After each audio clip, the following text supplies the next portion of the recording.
The story begins in J City, at the Public Security Bureau. In the office there was a guy named Xiao Bing, who is a veteran, namely a retired soldier. They asked him about the unit, but he only answered that it was confidential.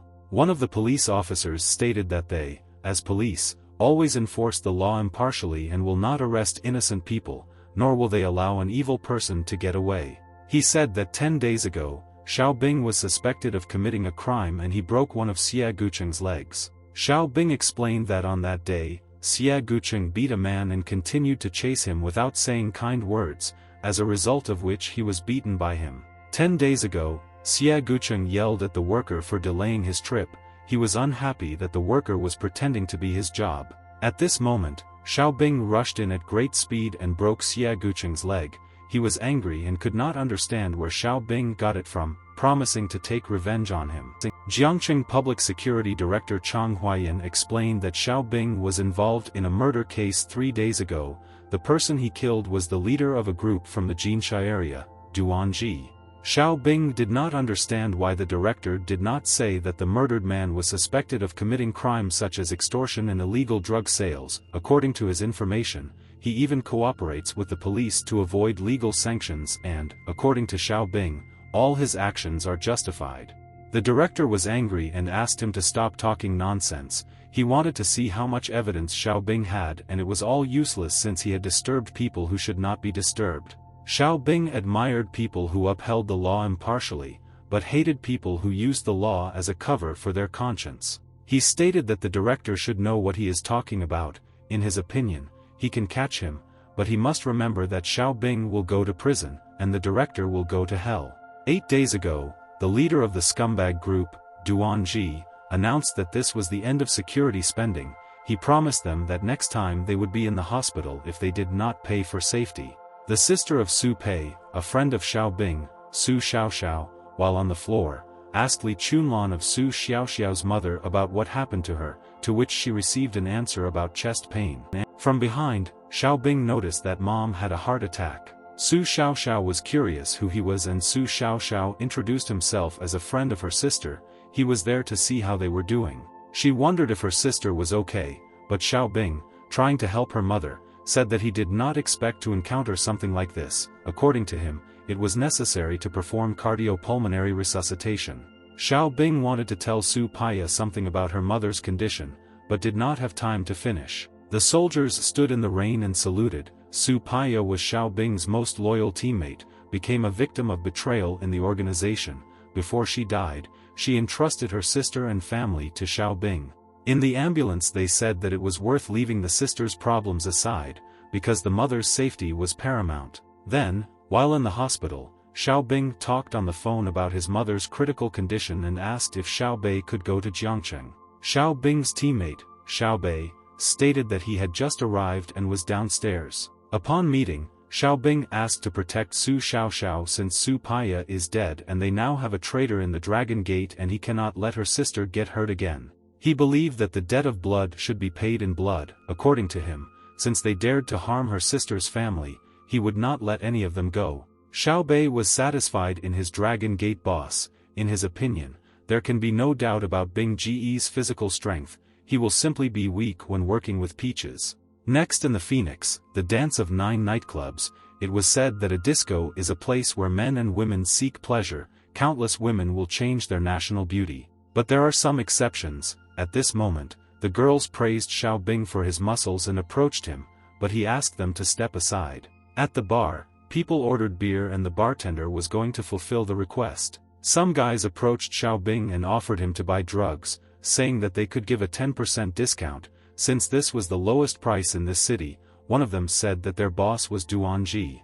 Xiao Bing could not think that he would meet them so quickly and began to ask one of them if he was drunk. After that, he put the bottle in his mouth and hit his head on the table. Turning and looking at the other guy, he asked not to approach him, since he was Duanji's brother. Xiao Bing asked his whereabouts because he wanted to see who was protecting him and who dared to sell drugs in a nightclub.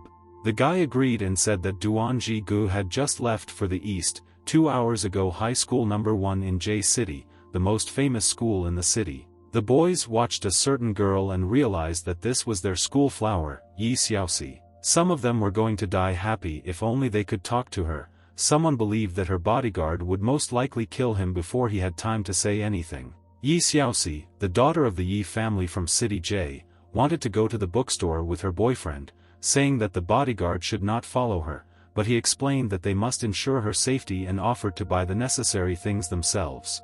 Yi Xiaoxi believed that she had no freedom, and the same thing happened every day. She screamed sharply, pointing to the roof of the building, that there were snipers there. While the guards were distracted by this, she had already escaped. In the evening, being in some place, she had to change clothes to avoid them. It was her first time wearing such clothes and she was interested in how it looked. At that moment, a certain guy called out to her and suggested she go have fun with him.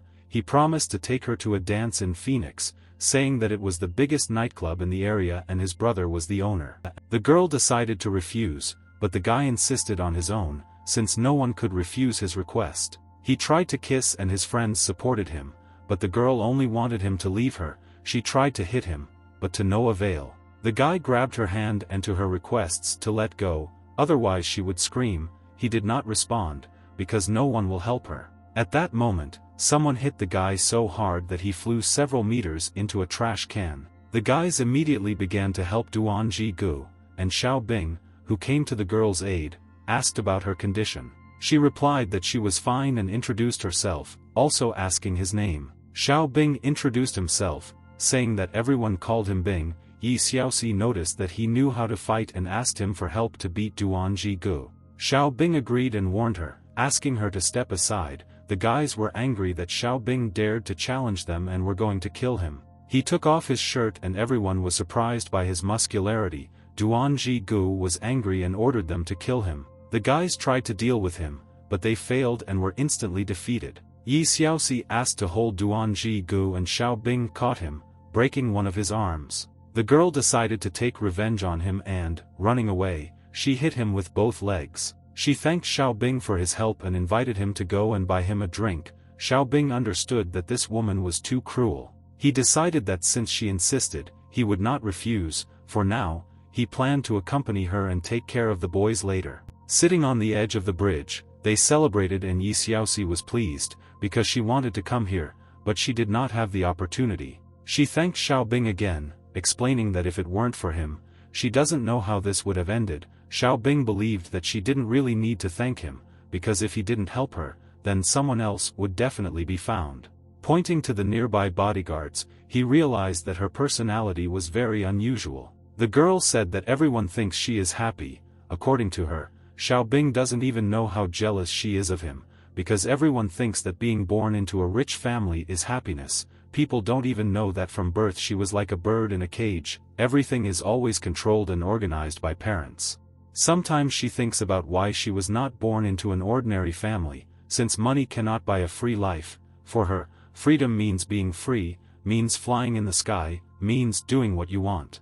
After hearing examples of free-floating birds, Xiao Bing asked her if she really wanted to fly, to which she nodded. Standing up, Xiao Bing said that if she gives him her hand, he will take her flying. Having given him her hand, she did not expect that they would fly so quickly. The bodyguards were shocked by this picture. They could not believe their eyes and began to run after them. Sitting on a tree branch, she asked Xiao Bing how he could do this. It was amazing to her that he could fly so high while carrying her. Laughing, Xiao Bing explained that it was because she was as light as a leaf. According to her guess, there must be many people who like him, but Xiao Bing's face turned pale and did not answer. She was scared for him and realized that she shouldn't have asked about it. Xiao Bing said that when he was in the army, there was a girl who was a member of his team. He couldn't believe that she was dead, because he always trusted her. Until the end of her life she did not say that she liked him. Yi Xiaoxi confirmed that unrequited love is really painful and Xiao Bing decided to find out if she likes someone.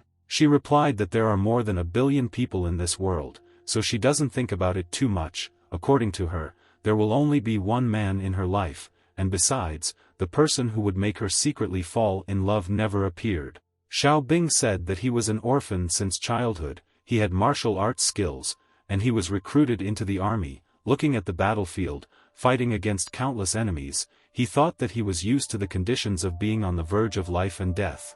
But when his comrade died, he still could not come to terms with it. Yi Xiaoxi heard that a woman's first happiness is the opportunity to meet the man she loves. Secondly, in her opinion, he must make sure that the person she loves remembers her forever. The third thing for her was the opportunity to live with the man she loves, and this woman can get it. She believed that in her entire life, she had no regrets, because she would forever remain in Xiao Bing's heart and live forever. Xiao Bing thanked her, saying that he was feeling better and wanted to go to the noodle shop and was going to treat Yi Xiaoxi. Next up is Chen Huai's private villa. The phone rang and the girls next to him handed him the phone. He didn't understand who it was and where they got his personal phone number from. On the other side of the line, they only wanted to report that someone was suspected of being involved in the underground world of extorting money, flirting with nice girls and selling drugs in public places. Chen Huai asked not to talk nonsense, since they do not have solid evidence. He asked them to use their real identity if they wanted to make a report, otherwise they would be suspected of slander. On the other side of the phone, Xiao Bing replied as soon as he understood and threw the phone into the trash can. Duanji was walking around the apartment at that moment and was nervous. He asked Wu for help on the phone to deal with some small thing, because in the future he would no longer be able to roam around Jiangcheng and he would have information on a person. In his opinion, it is best to study the family. If they couldn't attack him directly, they would need to attack those closest to him. Behind him, Xiao Bing called out to him. Xiao Bio asked who Duanji was talking to now, but Duanji only nervously asked how he got here. According to Xiao Bing, if you have a black card like your brother, then you can enter this building as easily as entering a public toilet. Duanji did not understand what was needed from him, and Xiao Bing said that there are a lot of drugs in this house. This is enough for him to die 10 times. Duanji began to make excuses that it was just flour and he had no problems with it. In that case, he wondered why Xiao Bing was looking for trouble with him. Xiao Bing recalled the security fee that Duanji requested at the Su family's noodle shop. He said that the eldest daughter of the Su family was his most trusted person. She asked him to take care of her family. According to Xiao Bing, because of Duanji, the Su family's noodle shop was destroyed, and her mother almost died of a heart attack. Duanji fell to his knees and began to apologize, admitting his mistake and offering to give whatever Xiao Bing wanted. Xiao Bing threw a knife next to him and stated that Duanji should be responsible for his own decisions. Duanji took the knife and, after thinking a little, he rushed at Xiao Bing, but he dodged due to his speed. The next day the doctor was asked how the examination was going and whether she could go home. The doctor explained that after a thorough examination, they discovered a tumor in the patient's body. He assured that this could be cured by surgery. Walking out the door, he said that he had lied to calm the patient down and was now going to tell the truth. Her daughter was worried and asked if her mother was okay. The doctor heavily explained that this was an advanced stage of pancreatic cancer, and the likelihood of success of the operation was not high. Even if the cancer was successfully cleared, it would return in 2 years. Xiao Bing was wondering if there was really another way out, and the doctor told him that there was. If Dr. Zhang Yiji personally performs this operation, he is the most experienced person in the medical profession in their hospital. With his intelligence, this operation will have a 70 to 80% success rate. If successful, the patient will be able to live for several more months or even 1 to 2 years. Unfortunately for them, Zhang Yiji left this hospital several years ago and now lives in Jingdu. Xiao Bing realized that this was the name of his friend and realized that Aunt Li could still be saved. Further, while in the ward, the patient said that she spoke with Xiao Xiao and the noodle shop still does not have enough workers. Since she is sick, no one can manage the store, and if Xiao Bing wants to work in her store, she can pay 5,000 yuan every month. Xiao Bing only asked her not to worry, because he had learned some ramen processing techniques from Su Pei and could definitely help her. She was pleased with this and was going to download Gui Ji so that everyone could work with him. Due to the fact that she entrusted Xiao Bing with the Su family noodle shop, he can use Pei's room. The upset mother said that Pei had not called her for a long time. Xiao Bing suggested that she had several military missions and would definitely contact her after completing her mission. He understood that he could not tell the truth when she was so sick. The sick patient's daughter, who was nearby, reminded that Xiao Bing could use her sister's room, but asked not to spoil her things or do anything strange. Xiao Bing agreed and asked her to help clean Su Pei's room. Further, in the same hospital in the VIP room, Miss Yi came in with an apology for interrupting them. She apologized to her uncle and aunt for not being able to protect Siia. In the room were the head of the Siia family, Siia Jiaran, the son of the Siia family, Siia Gucheng, and Siia Gucheng's mother, Zhang Yunru. The son did not know how he could blame Sint, since this had nothing to do with her. He was very happy that the most handsome man in town Jay actually came to see him in person, assuming that he was an important person to her and was already planning to come up with a name for their unborn child. The head of the Siia family, Siia Jiaran, noticed that Sini was very polite and her uncle was still very young. He pledged to protect her. In his opinion, the problem was caused by him and did not understand what it had to do with him. Sini said that he might not blame brother Siia because this man beat him. Next, a picture is shown where Xiao Bing did not care whether they were from Siia or Yi family. He offered to come to him if they wanted to take revenge. Sini used Sia's surname to scare Xiao Bing, but she didn't think he would say it. She thought that she had said something wrong, but she would rather teach the child that life is better than death. She asked brother Siia to take care of his wounds and after he recovered, he could meet her in person. She said that her father had just returned from Europe, he got sick, so she had to come back and take care of him. After Sini left, the head of the family slammed the door and asked him to just wait, because his patience had run out. His wife stated that if Xia Luan did not find out who beat her child, she would divorce him. Siia Jiaran was angry, because now many people in Jiangqing must be laughing at him. He promised to beat him up after he found him and was going to see if he would dare to do it again in the future. This time, he will involve all the members of his Siia family to find this person. The next day at the Su family's noodle shop, starting today, Xiao Bing was going to help Aunt Li and oversee the operation of her noodle shop as a manager. He asked Aunt Wang if she was ready to go into business. The three girls were ready and introduced themselves. One of them was Li Hong, who was a waitress at this establishment. The other was in charge of the cash register, introducing herself as Zhang Jing. The new manager turned out to be young and very handsome. Everyone quickly became friends. The noodle shop, which was closed for 3 days, has finally opened.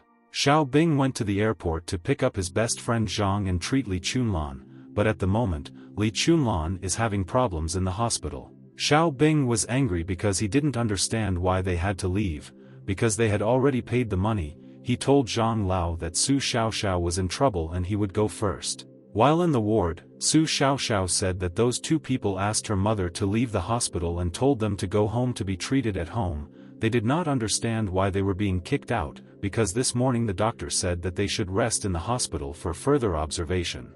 At that moment, the director of the hospital, Zhou Jieshan, came in and said that he had ordered them to be thrown out. Xia Luan came along with the director. He introduced himself as Xia Gucheng's father and asked Xiao Bing if that was his name. Xiao Bing saw him and realized that this world is really small. Xiao Bing apologized to Aunt Li for troubling them, even though he came here to take care of them. Aunt Li asked Xiao Bing not to contradict them and just move to another hospital. Xia Luan stated that as long as he uses the contacts he has in Jiangqing, no hospital will accept them. According to him, even if they leave Jiangqing, he still has many ways to deal with them. Xiao Bing asked about this and said that he hates people who dare to harm his family. Xia Luan decided to clarify what exactly he didn't like, but in response, Xiao Bing only cast a sharp glance at him. After that, Xia Luan fell to the floor and asked Director Zhou to take Xiao Bing away, since this man was very dangerous in his opinion. The director ordered the nurses to call security and call everyone here. Xiao Bing explained that this is a public hospital serving the general population. He wondered how Director Zhou could cover the sky with one hand, but he replied that this hospital belongs to him and he can do it. Xiao Bing confirmed that he is the director of this hospital and reproached him for doing the wrong thing. According to him, he violated his own rules and professional ethics and there will be other people who will punish him. Director Zhou was wondering who would punish him, and at that moment his grandfather called out from behind, asking if his name was Zhou Jieshan. The director was unpleasantly surprised and asked Zhang Lao why he was there. Zhang Lao realized that they knew him. Director Zhou explained that 2 years ago he participated in Chinese medical forums and it so happened that at that time Zhang Lao was on the podium. He said that Zhang Lao is the Taishan Beidou of the entire Chinese medical community and learned a lot from him. Zhang Lao asked rhetorically what exactly he had learned. He stated that Director Zhou had learned to use his power for personal gain and ignore other people's lives. The director tried to justify himself that this was not so, but Zhang Lao, on behalf of the president of the Chinese Medical Association, announced that from today he was relieved of his position as director of Jiangqing General Hospital. When he returned to Tiankok, he planned to tell all the members of the Chinese Medical Association about this. Before this decision was made, the position of director would be replaced by a deputy director, and now he was free. Zhou asked to listen to his explanations. According to him, Boss Siia is a big businessman in Jiangqing and has donated a lot to this hospital.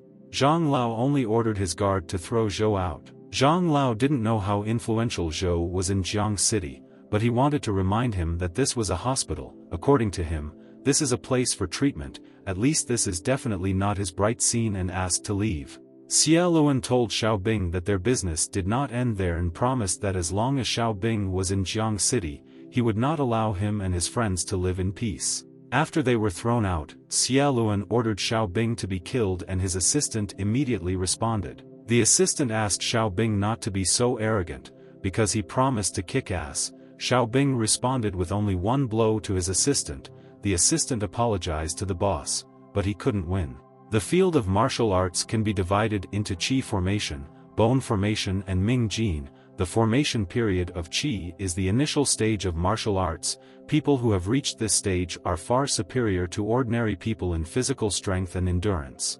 The bone formation period will create a person whose bones are superior to those of ordinary people, and when he reaches the bone formation period, he will be able to break a hard brick with one and easily deal with ordinary people. One who has reached the Qi formation stage and the bone formation stage is already considered a master among ordinary people, while those who have reached the Ming Jin stage already enter the realm of martial masters. Qi power and bone power are far beyond the two realms, which is a symbol of hard work reaching its peak.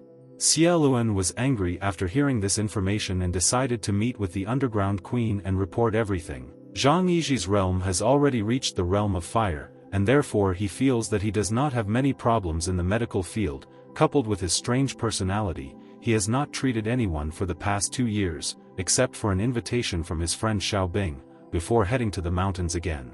After a definitive diagnosis was made, Li Chunlan's surgery was scheduled for 2 days later. Next up is Su Xiaoxiao's house. She was sorting things out and saw a certain box. When she opened it, she was shocked. Walking into the room, Xiao Bing apologized as he wanted to tell her about this later. She was angry and couldn't believe that her sister had died since she had been fine last year. Xiao Bing apologized again and said that she was in Africa at the time. She was killed by traitors while she was defending her country. Before she died, she asked me to take care of their family. Xiao Bing gave her suicide note, and after reading it, Su Xiaoxiao burst into tears. Xiao Bing promised to continue to protect her even though Sister Soul left. Hearing this, she pushed him away and asked him to explain what women's panties were doing in his bag. Xiao Bing tried to justify himself that it was not his and her sister herself gave it to him, because he had to pack his things. Su Xiaoxiao noticed that they differ in size and this collection does not violate the law. The guy was upset because his reputation was completely destroyed. Su Xiaoxiao took a shower, and when she came out, she saw Xiao Bing. She accused him of wanting to steal her underwear. Xiao Bing tried to justify himself by saying that he didn't touch him and only came to the toilet, but Su Xiaoxiao didn't believe it because she was watching him. Unexpectedly, she slipped and fell on Xiao Bing, making him feel uncomfortable. Xiao Bing apologized, saying that it was not on purpose, but Su Xiaoxiao considered him a pervert. Xiao Bing didn't know which of the two was a pervert. Hearing this, she got angry and hit him. Next, at the noodle shop, 3 girls came to eat Xiao Bing's ramen. One was Yi Xiaoxi's friend, Su Wenting. The other was also Yi Xiaoxi's friend, Chen Yuan. Xiao Bing noticed that Yi Xi had brought friends and invited them to the table, after which he began to cook ramen. The girls were surprised by the cooking process. According to them, when you look at it, you can't take your eyes off it. Some people also noticed this and assumed that it was Taiji Quan and were going to fight if the elder brother had money. Xiao Bing realized that they were able to tell by just one movement, and judging by their faces, he considered himself to be pretty good at it. One of them introduced himself as Bauer, and next to him was Bauer Tai. Bauer Tai, after Xiao Bing's words, wanted to teach him a lesson. Xiao Bing didn't mind, and since they came for his soul, he was going to get this over with quickly. The guys were happy about this and began to attack Xiao Bing, but the enemies were defeated by the noodles. Yi Xiaoxi guessed that this was the same dark energy. since Xiao Bing beat them up using noodles as a weapon and transferring power through his wrist. Bao Tai couldn't believe that Xiao Bing was using the legendary dark energy, Qi concentration, bone formation, soul formation, white energy and dark energy. These are the 5 legendary kingdoms. Qi condensation is the first realm that develops a person's endurance and stability. Upon reaching a certain level, he can travel for tens of days without rest. Bone formation is the second realm, and when you reach this area, you will be able to break rocks with your bare hands. White energy is the third realm, and the combination of the first two is a sign that hard Qigong has actually been practiced and at the same time reached great heights. Regarding dark energy, if you are shown that strength is hard work, dark energy is inner strength. You can hit animals through 100 mules and hit the human body without leaving any damage, but internal organs are damaged. In terms of energy, it is an internal and external fusion, ranking first among thousands of military personnel who kill silently. White energy is hard, dark energy is soft, white and dark energy is incomparable power. The girls who came to Xiao Bing to taste ramen were surprised by this. They didn't expect a kung fu master to work in a noodle shop. Yi Xiaoxi also wondered where he learned this. Next is the nephew of Dandy Yu Hao, the public security chief of Jinsha district, Zhang Huayan. His wealth was immeasurable and he had a huge following in the school. He thought their school beauties were so cold that he saw the unattainable in front of him. He couldn't understand how anyone could eat noodles in this restaurant. Entering the restaurant, he saw Yi Xiaoxi and turned to her, telling her that tonight running holiday was in the cinema. It was a show that starred the famous goddess Shengguan Zhao Yuki and invited her to watch it together. Xiao Bing told him that she couldn't do it today. When asked why, he stated that she had a date with him that night. Yu Hao couldn't understand what Yi Xiaoxi found in Xiao Bing. Since he was a bit of a rag, he wanted to know what he was better at than him, suggesting that his family was richer or more powerful than him. Yi Xiaoxi asked what Yu Hao had besides bragging about his family history. She ordered him not to touch her anymore, saying that there was nothing between her and him, and now he sees that she has a loved one. Xiao Bing also ordered them to leave, because they were not welcome there. Yu Hao got angry and ordered his friends to break Xiao Bing's leg, and on his part he promised to take care of it. Yi Xiaoxi believed that Yu Hao would answer for this and asked how he would bear responsibility for this. One of the friends said that Yu Hao had previously asked his friends to threaten the boys in their class A to stay away from Yi Xiaoxi. Another supported Yi Xiaoxi, believing that a person like Yu Hao could only rely on his family and misbehave.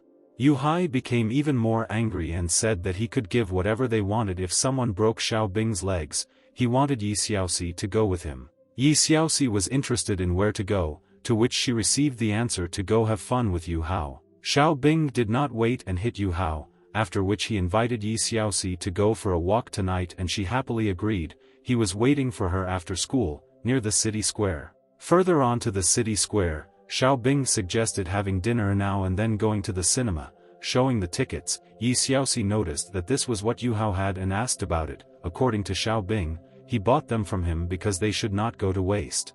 Yi Xiaoxi thought that this was not like Xiao Bing, since he used other people's purchases to make the girl he loved happier. Xiao Bing only explained this by saying that he was simply lucky. Deciding that he was too lucky in this, they went to dress up, since it was a date. Putting on a bright sparkling suit, Yi Xiaoxi thought it suited him very well and asked if he liked it himself. Xiao Bing said that he would like everything as long as it was chosen by Yi Xiaoxi. Interrupting their conversation, the consultant came over and if Xiao Bing wants, she will pack for him. Xiao Bing agreed uncomfortably. The consultant agreed and asked how she would pay with a credit card or cash, but Yi Xiaoxi said that it didn't suit him very well and they decided to go see something else. While walking through the mall, Yi Xiaoxi suddenly asked Xiao Bing to kiss her. According to her, if he doesn't kiss her now, then in the future such an opportunity may not arise.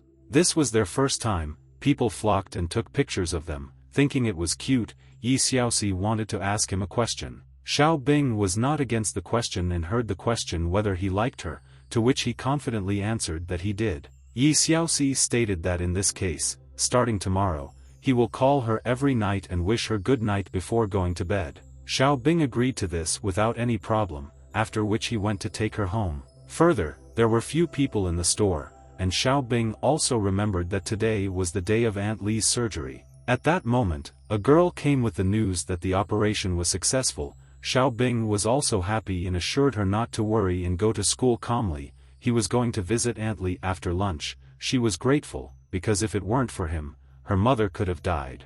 Suddenly cars arrived and people entered the store. One of them introduced himself as Chang Huayan, the director of Jiangshan district, and was looking for Xiao Bing. Xiao Bing showed up and was told that he was arrested because he was suspected of murder. Xiao Bing asked Chang Huayan if he was sure that he wanted to arrest him. Chang Huayan stated that they have enough evidence that Xiao Bing is the first suspect in this case, so he should go with them right now, no matter who he is. According to him, it didn't matter who Xiao Bing knew, no matter what kind of relationship he had with the Yi family, and if he resisted, then they had the right to kill Xiao Bing on the spot.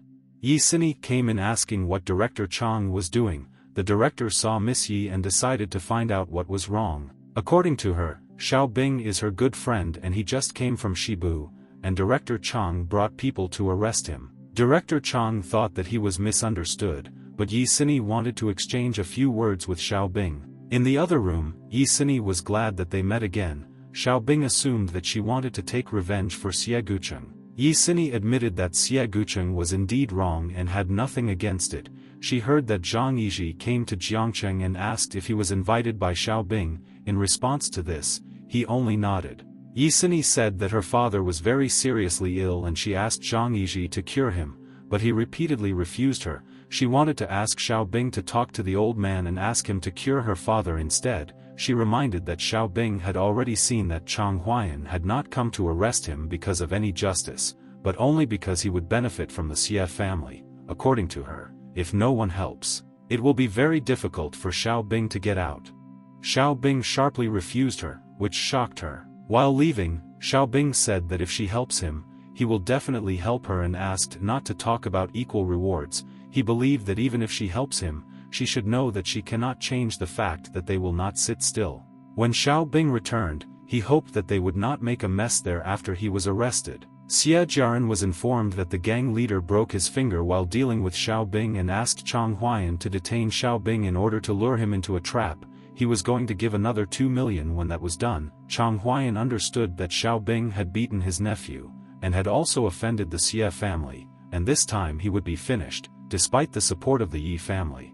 Chang Huayan ordered the police officer to report to Chief Jiang to treat Xiao Bing well. Next is a night in prison. The inmates saw that Xiao Bing was still awake and asked him to get up, but Xiao Bing only suggested going to bed instead of disturbing him. One of them said that he wanted to teach him a lesson and if he didn't get up, it would be worse for him. Before he could finish his speech, Xiao Bing beat up all his cellmates and noticed that Chang Huan underestimates him, since he uses such people to beat him. Turning around, he saw the remaining cellmate who was simply watching. Xiao Bing wondered why he was looking at him like that and warned him that he was not interested in men. Pointing out his peculiarity, that he is big and that such people are especially not to his taste, he asked him to go to bed and remembered that he was still hungry. The cellmate decided to find out if his name was Xiao Bing. In response to this he was only surprised that they knew him. The cellmate said that he was asked to break Xiao Bing's leg. He asked if he wanted to break his own leg,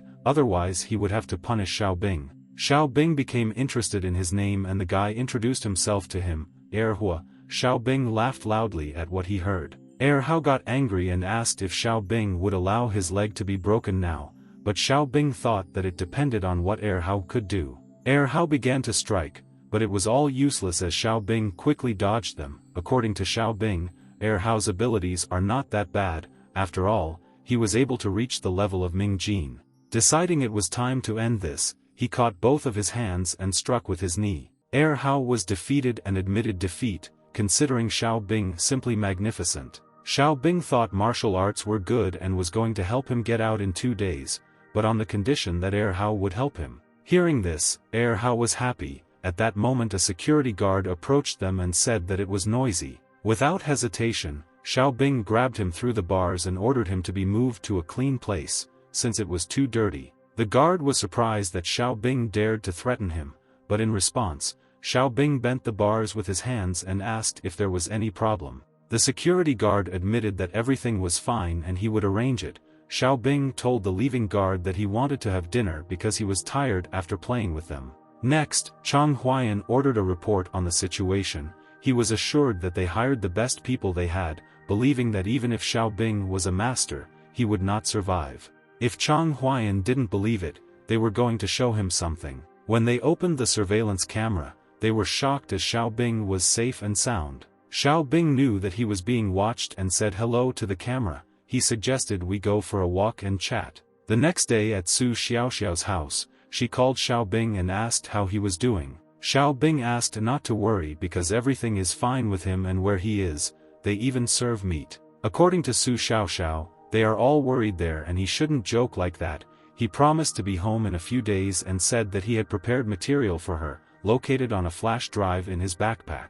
She assumed that this was educational material, but when she inserted the flash drive into the laptop, she was shocked by what she saw. Further at the police station, Chang Huayan realized that he had sent many people to search for Xiao Bing, but no one had found him. Entering the office where there were people and Xiao Bing, he asked everyone to leave. He decided to ask Xiao Bing what he wanted to say, because Chang Huayan was very busy. Xiao Bing said that in the past, Chang Huayan received 5 million yuan from Boss Li, a famous construction company in Jiangchen, to release him because he was drunk and killed a female student.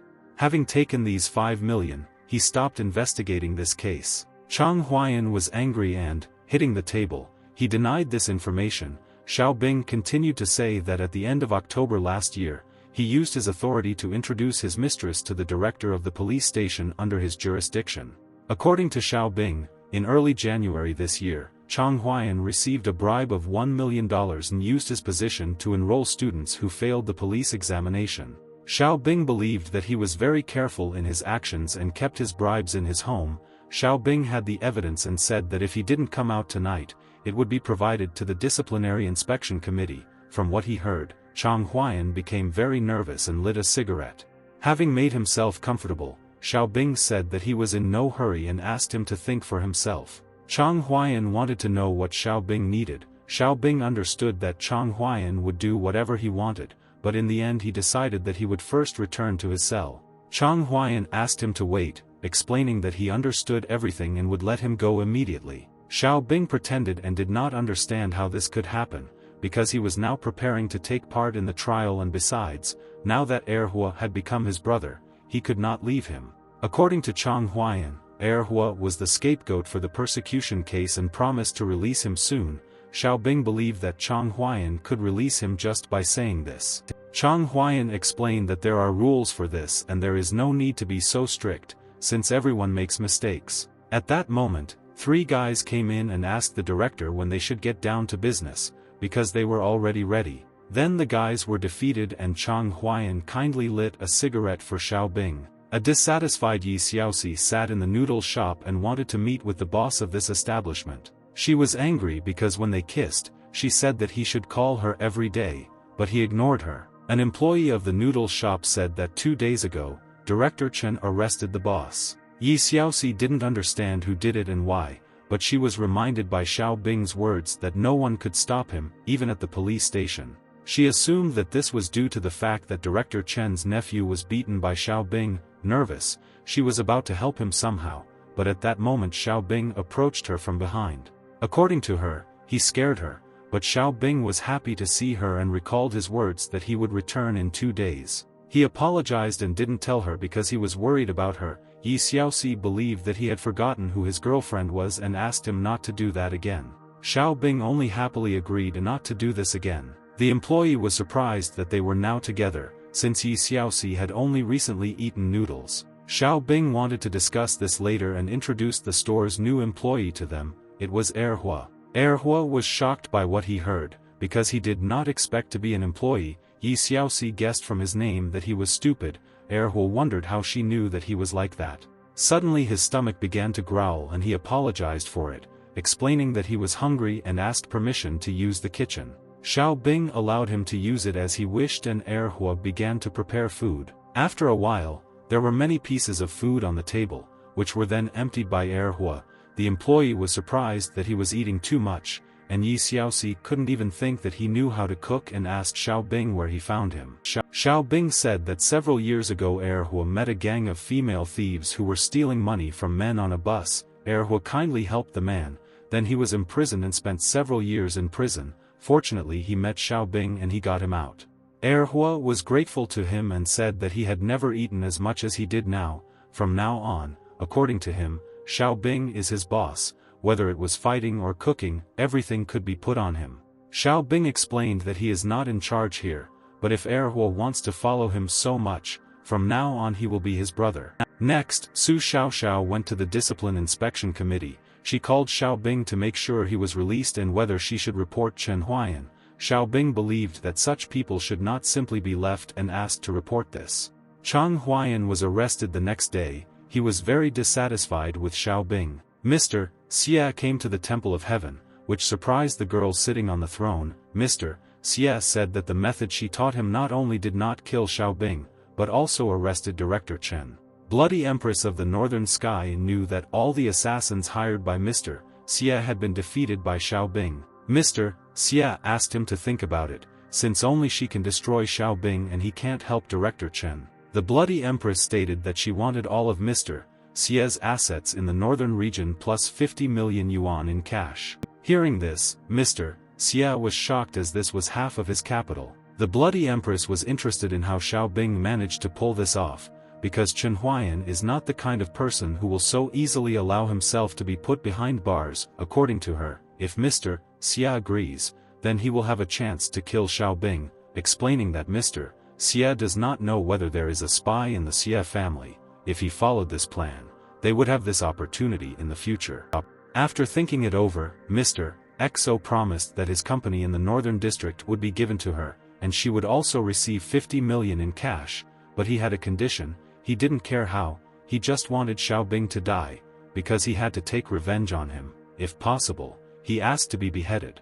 The Bloody Empress agreed. If Boss Siia said, then Xiao Bing must die. Meanwhile, the noodle shop was in a jam. People demanded their food, and workers worked their butts off. Su Xiaoxiao was surprised that business has been going so well recently. The employees said that they had just downloaded their boss's ramen kung fu skills.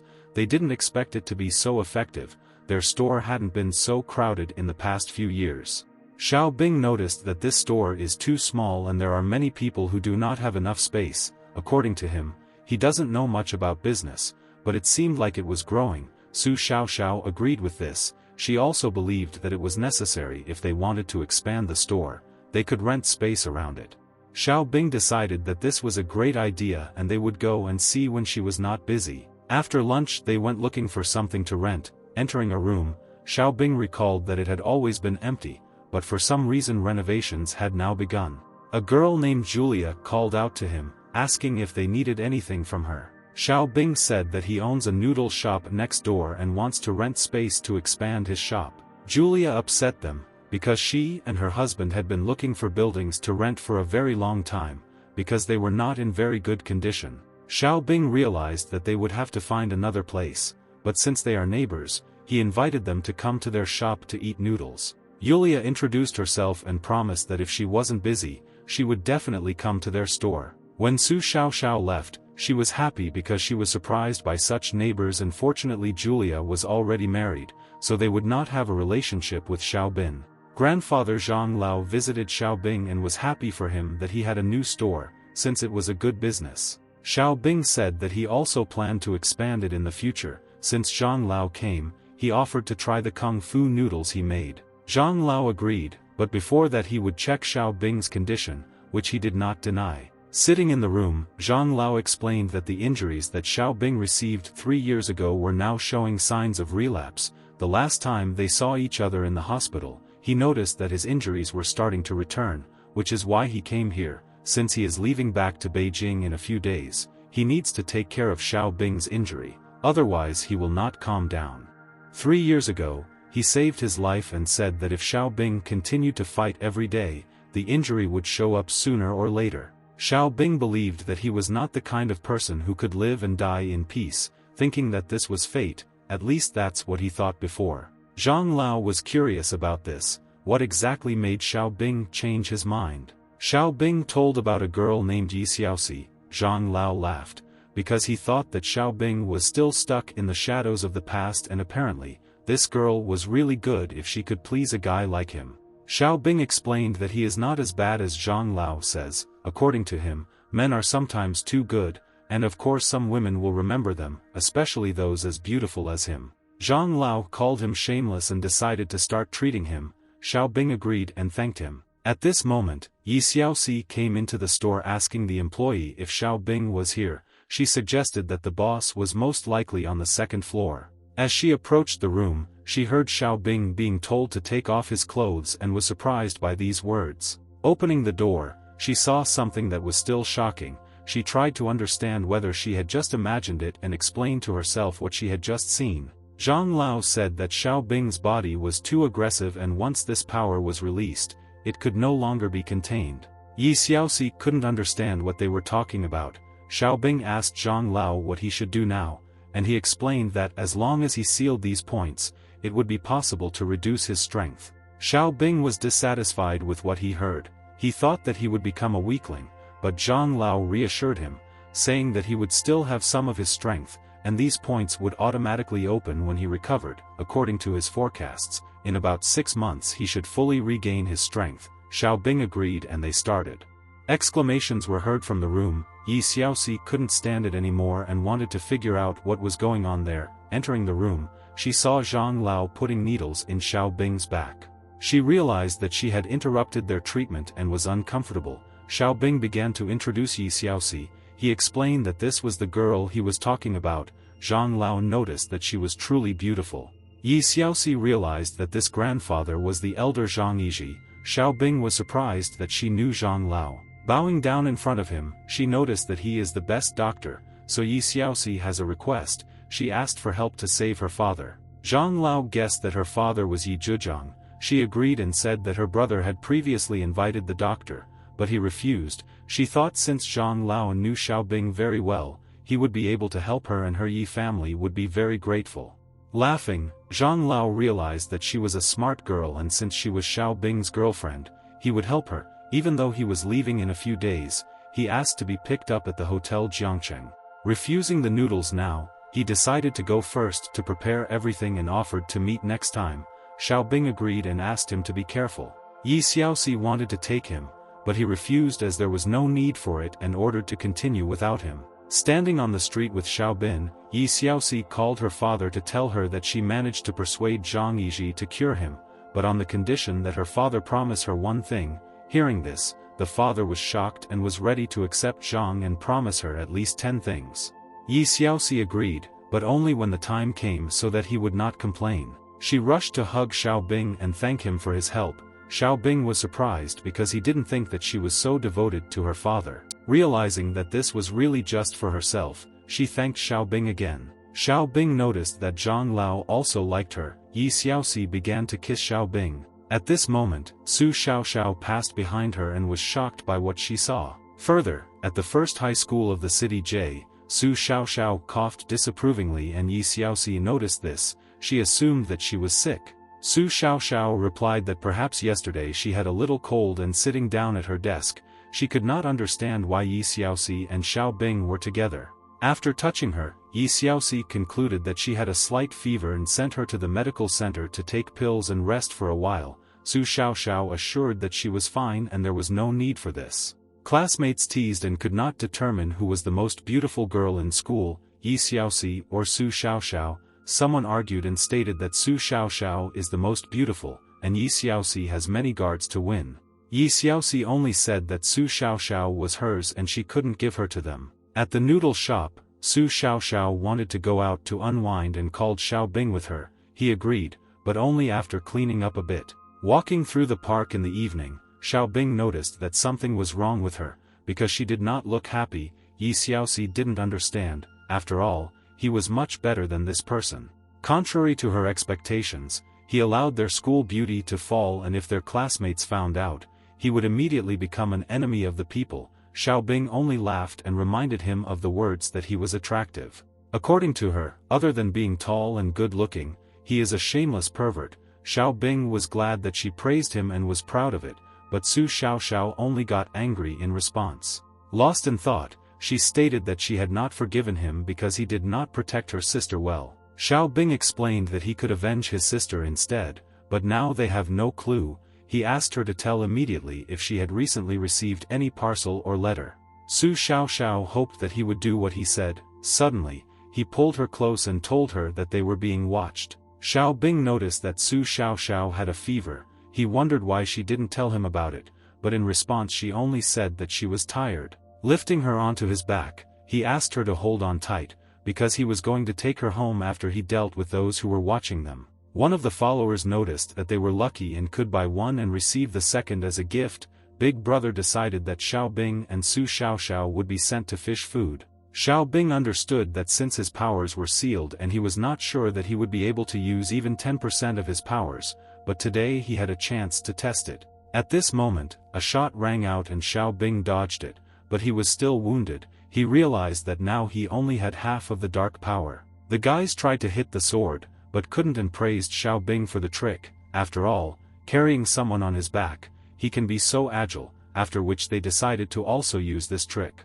They started attacking them again, but it didn't work. Xiao Bing stunned one of the opponents and took his sword. A sniper on the rooftops tried to kill Xiao Bing, but he deflected the bullet and almost killed the sniper. He had just begun to rejoice that he had survived when Xiao Bei flew up to him from behind. Xiao Bing saw that Xiao Bei had dealt with the sniper and asked him to help him deal with the rest of the villains. It was also necessary to inspect everything, and he would take it to Su Xiaoxiao first.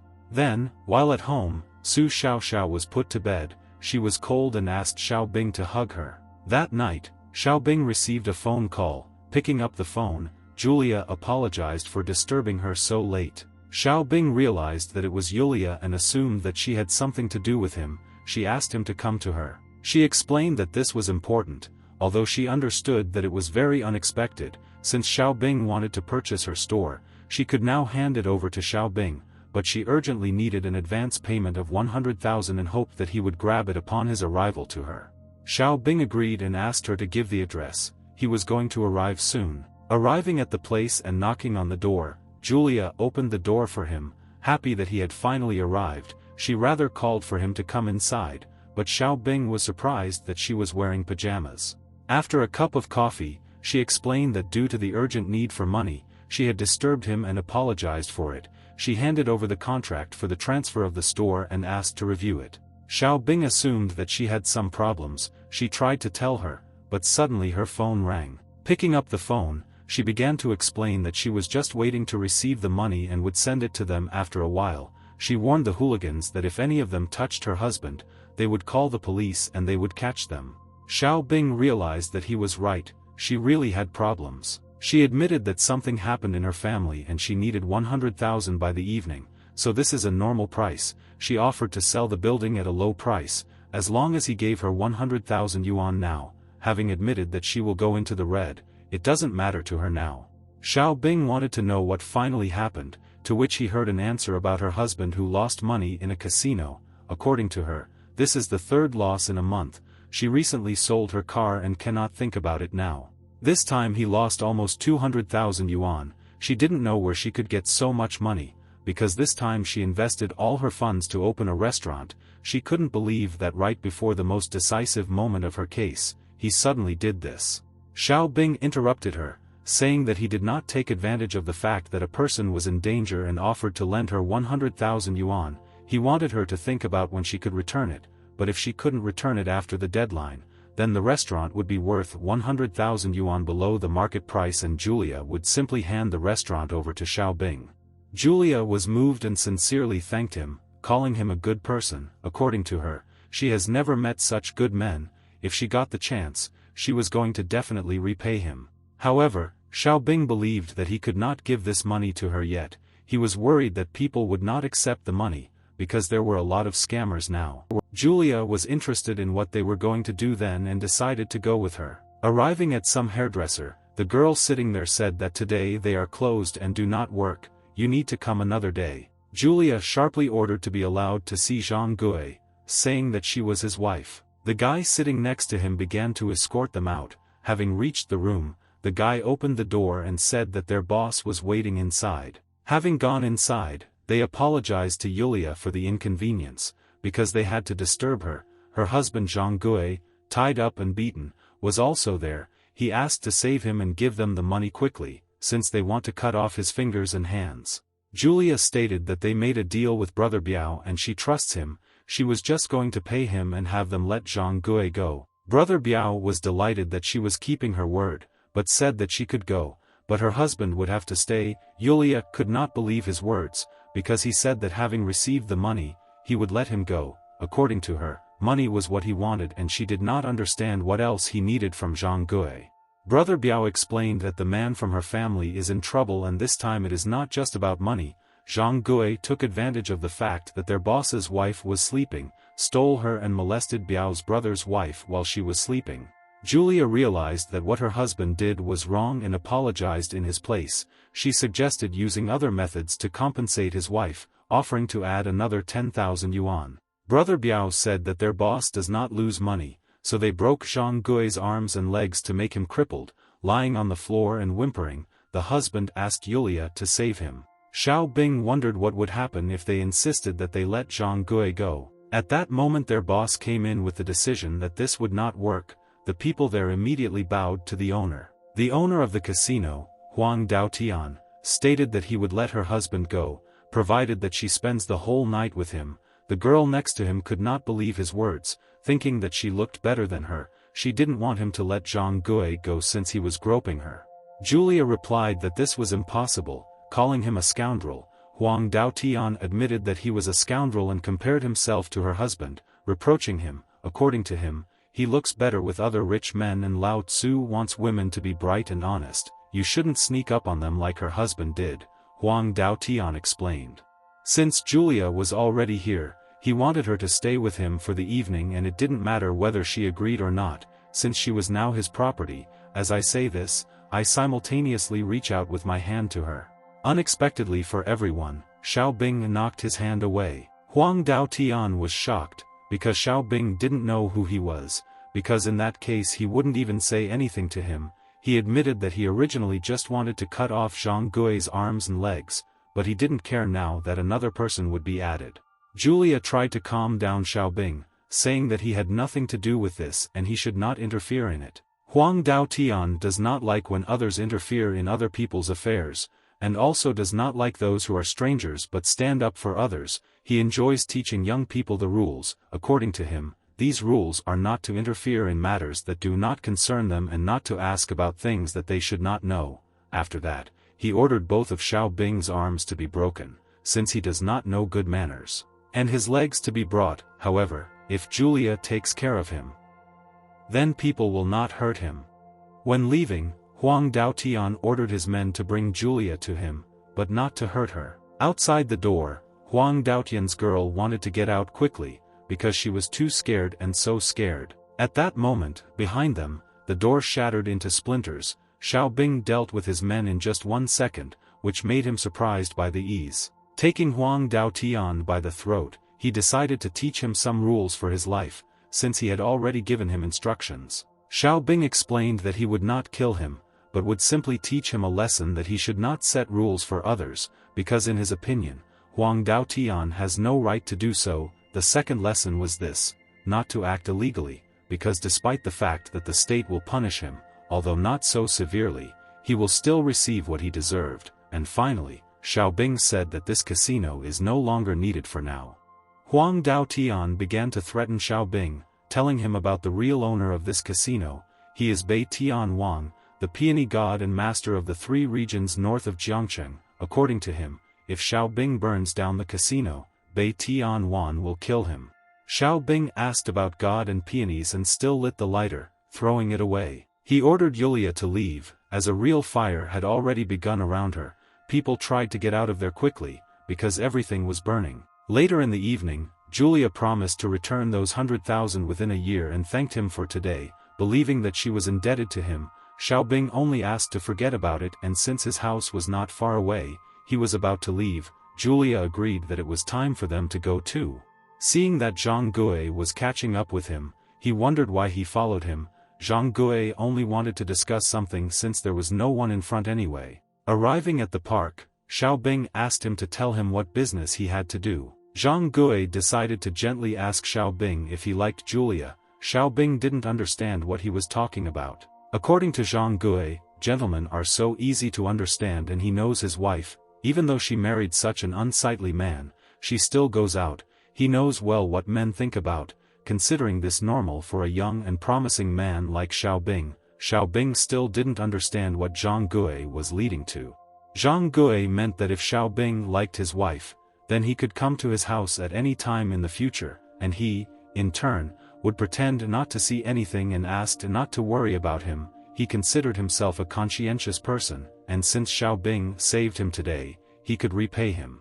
Xiao Bing realized that it was not so simple and decided to further find out what the problem was. Zhang Gui spoke about a certain request of 100,000 yuan, due to the fact that Xiao Bing gave his wife 100,000, this meant that Xiao Bing was a rich man, he needed these 100,000, and in return, Xiao Bing could play with Yulia for a year, but whether he can play with her depends only on his skills. Zhang Gui said that now supporting a college student costs tens of thousands a month and thought that his wife was amazing, just like college students.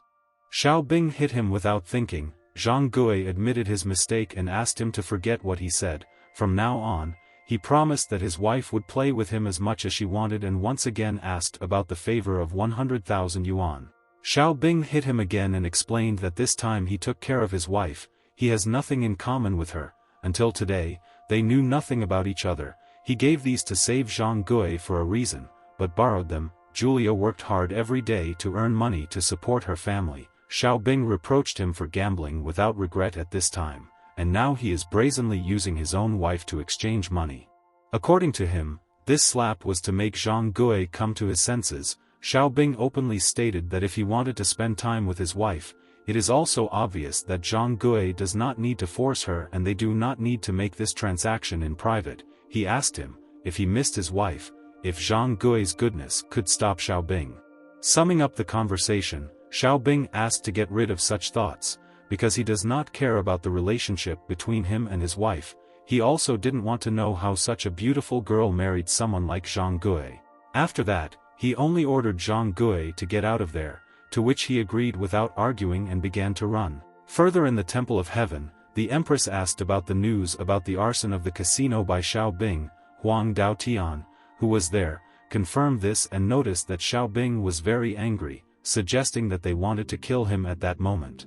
Huang Daotian didn't know what to do, but wanted to teach Xiao Bing a lesson. The Empress did not understand why she should teach Xiao Bing a lesson just because he set fire to the casino. She thought the burning of the casino was very good news. Her expectations about a good lover were confirmed. The next day, Julia thanked Xiao Bing for his help over the phone yesterday. She didn't know how to thank him, since she could only invite him for a drink. Xiao Bing thanked her for the invitation, but he had been very busy lately, which made him feel awkward. He understood that it was better not to get involved with a married woman. However, Julia didn't care about this, and after several invitations, Xiao Bing finally agreed. Sitting at the table, Julia said that in fact, she was a simple child from a poor family, and Zhang Gui's family is the largest in the village. Later, when she was in high school, there was an accident at home. Her father fell into a well, and later her mother fell ill. In her opinion, at that time a curse seemed to have come over her family. She was forced to go to school and take care of her mother when she came home. Later, her mother's condition worsened, and after she was sent to the hospital, she needed a large amount of money for treatment, but the father was no longer there, and the mother's body also began to weaken. Previously, they had good relations with relatives and friends, Yulia said with heaviness. At that time, Zhang Gui's father promised to lend her money for her mother's treatment, but he had the condition that she would marry his son Zhang Gui. Xiao Bing wondered if she agreed. Julia said that at that time, Zhang Gui's reputation in the village had always been bad. She also knew that he wanted to peek at her several times when she was bathing, but she could only marry him. In her opinion, she was already doomed, because it had to be so. The later story is simple. The Zhang family went bankrupt due to a sudden natural disaster. Grandpa Zhang died due to illness, so he and Zhang Gui moved to the city to work. Zhang Gui had not studied and had no skills. Every day he only ate and drank at home, and she supported him. At first she worked for one person, then she began to train under someone in a hairdressing salon. Later she opened a small hairdressing salon herself, and then came to Jiangcheng to prepare for management. And Zhang Gui, as her career improved, he drank more every day, and now he not only drinks, but also enjoys gambling. He still has fun with women on the street, and Julia pretends not to know. Xiao Bing really didn't understand what Zhang Gui was thinking, because he has such a beautiful wife to look after him, and he goes outside to find a woman. Xiao Bing asked about divorce, whether she had ever thought about it. Julia answered with pity that she knew this man and he couldn't find someone better, so he would never divorce her, since she was his milch cow. He eats, drinks and gambles, and everything depends on Julia. If they divorce, then in her opinion he will not survive. Considering her mom survived with the help of his family, she can't do that. Xiao Bing considered her a good woman, but he was sorry that she would not find her own happiness. Julia only thanked him in response for listening to her. She offered to drink this glass of wine, considering it as gratitude for yesterday. Julia shared that she was thinking about how to support her family for many years. She thinks about how to make money every day and has no real friends, so she reprimands Xiao Bing. Xiao Bing didn't mind and was ready to listen to her at any time. Looking at her condition, Xiao Bing assumed that she was drunk, but she answered negatively and asked her to sit down while she brought some tea. Having poured the tea, Xiao Bing began to taste it. He couldn't taste it because the tea turned out to be very hot and he spilled it on himself. Julia, in turn, began to correct the situation, asking her to be careful and not get burned. Meeting their gazes, she stated that if she went back a few years ago, she would pursue a guy like him. She believed that she did not need a handsome man, but needed one next to whom she could feel safe. Xiao Bing realized that she was praising him and asked about it. Taking his hand and bringing it to her face, she said that his skills last night at the casino made her see a completely different side of Xiao Bing. Xiao Bing refused, saying that he was only doing a small favor as a neighbor.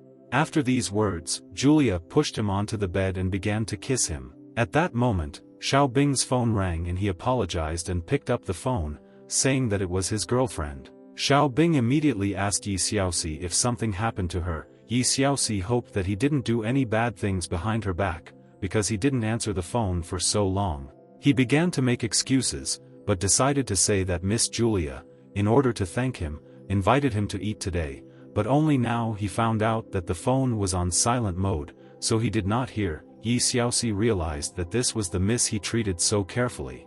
Xiao Bing tried to explain, but Yi Xiaoxi just laughed and asked him not to be so nervous, because she was teasing him. She believed that her boyfriend believed her, and she believed that Xiao Bing would not betray her. Hanging up the phone, Yi Xiaoxi asked her to send a text message when she returned home, so as not to make her worry.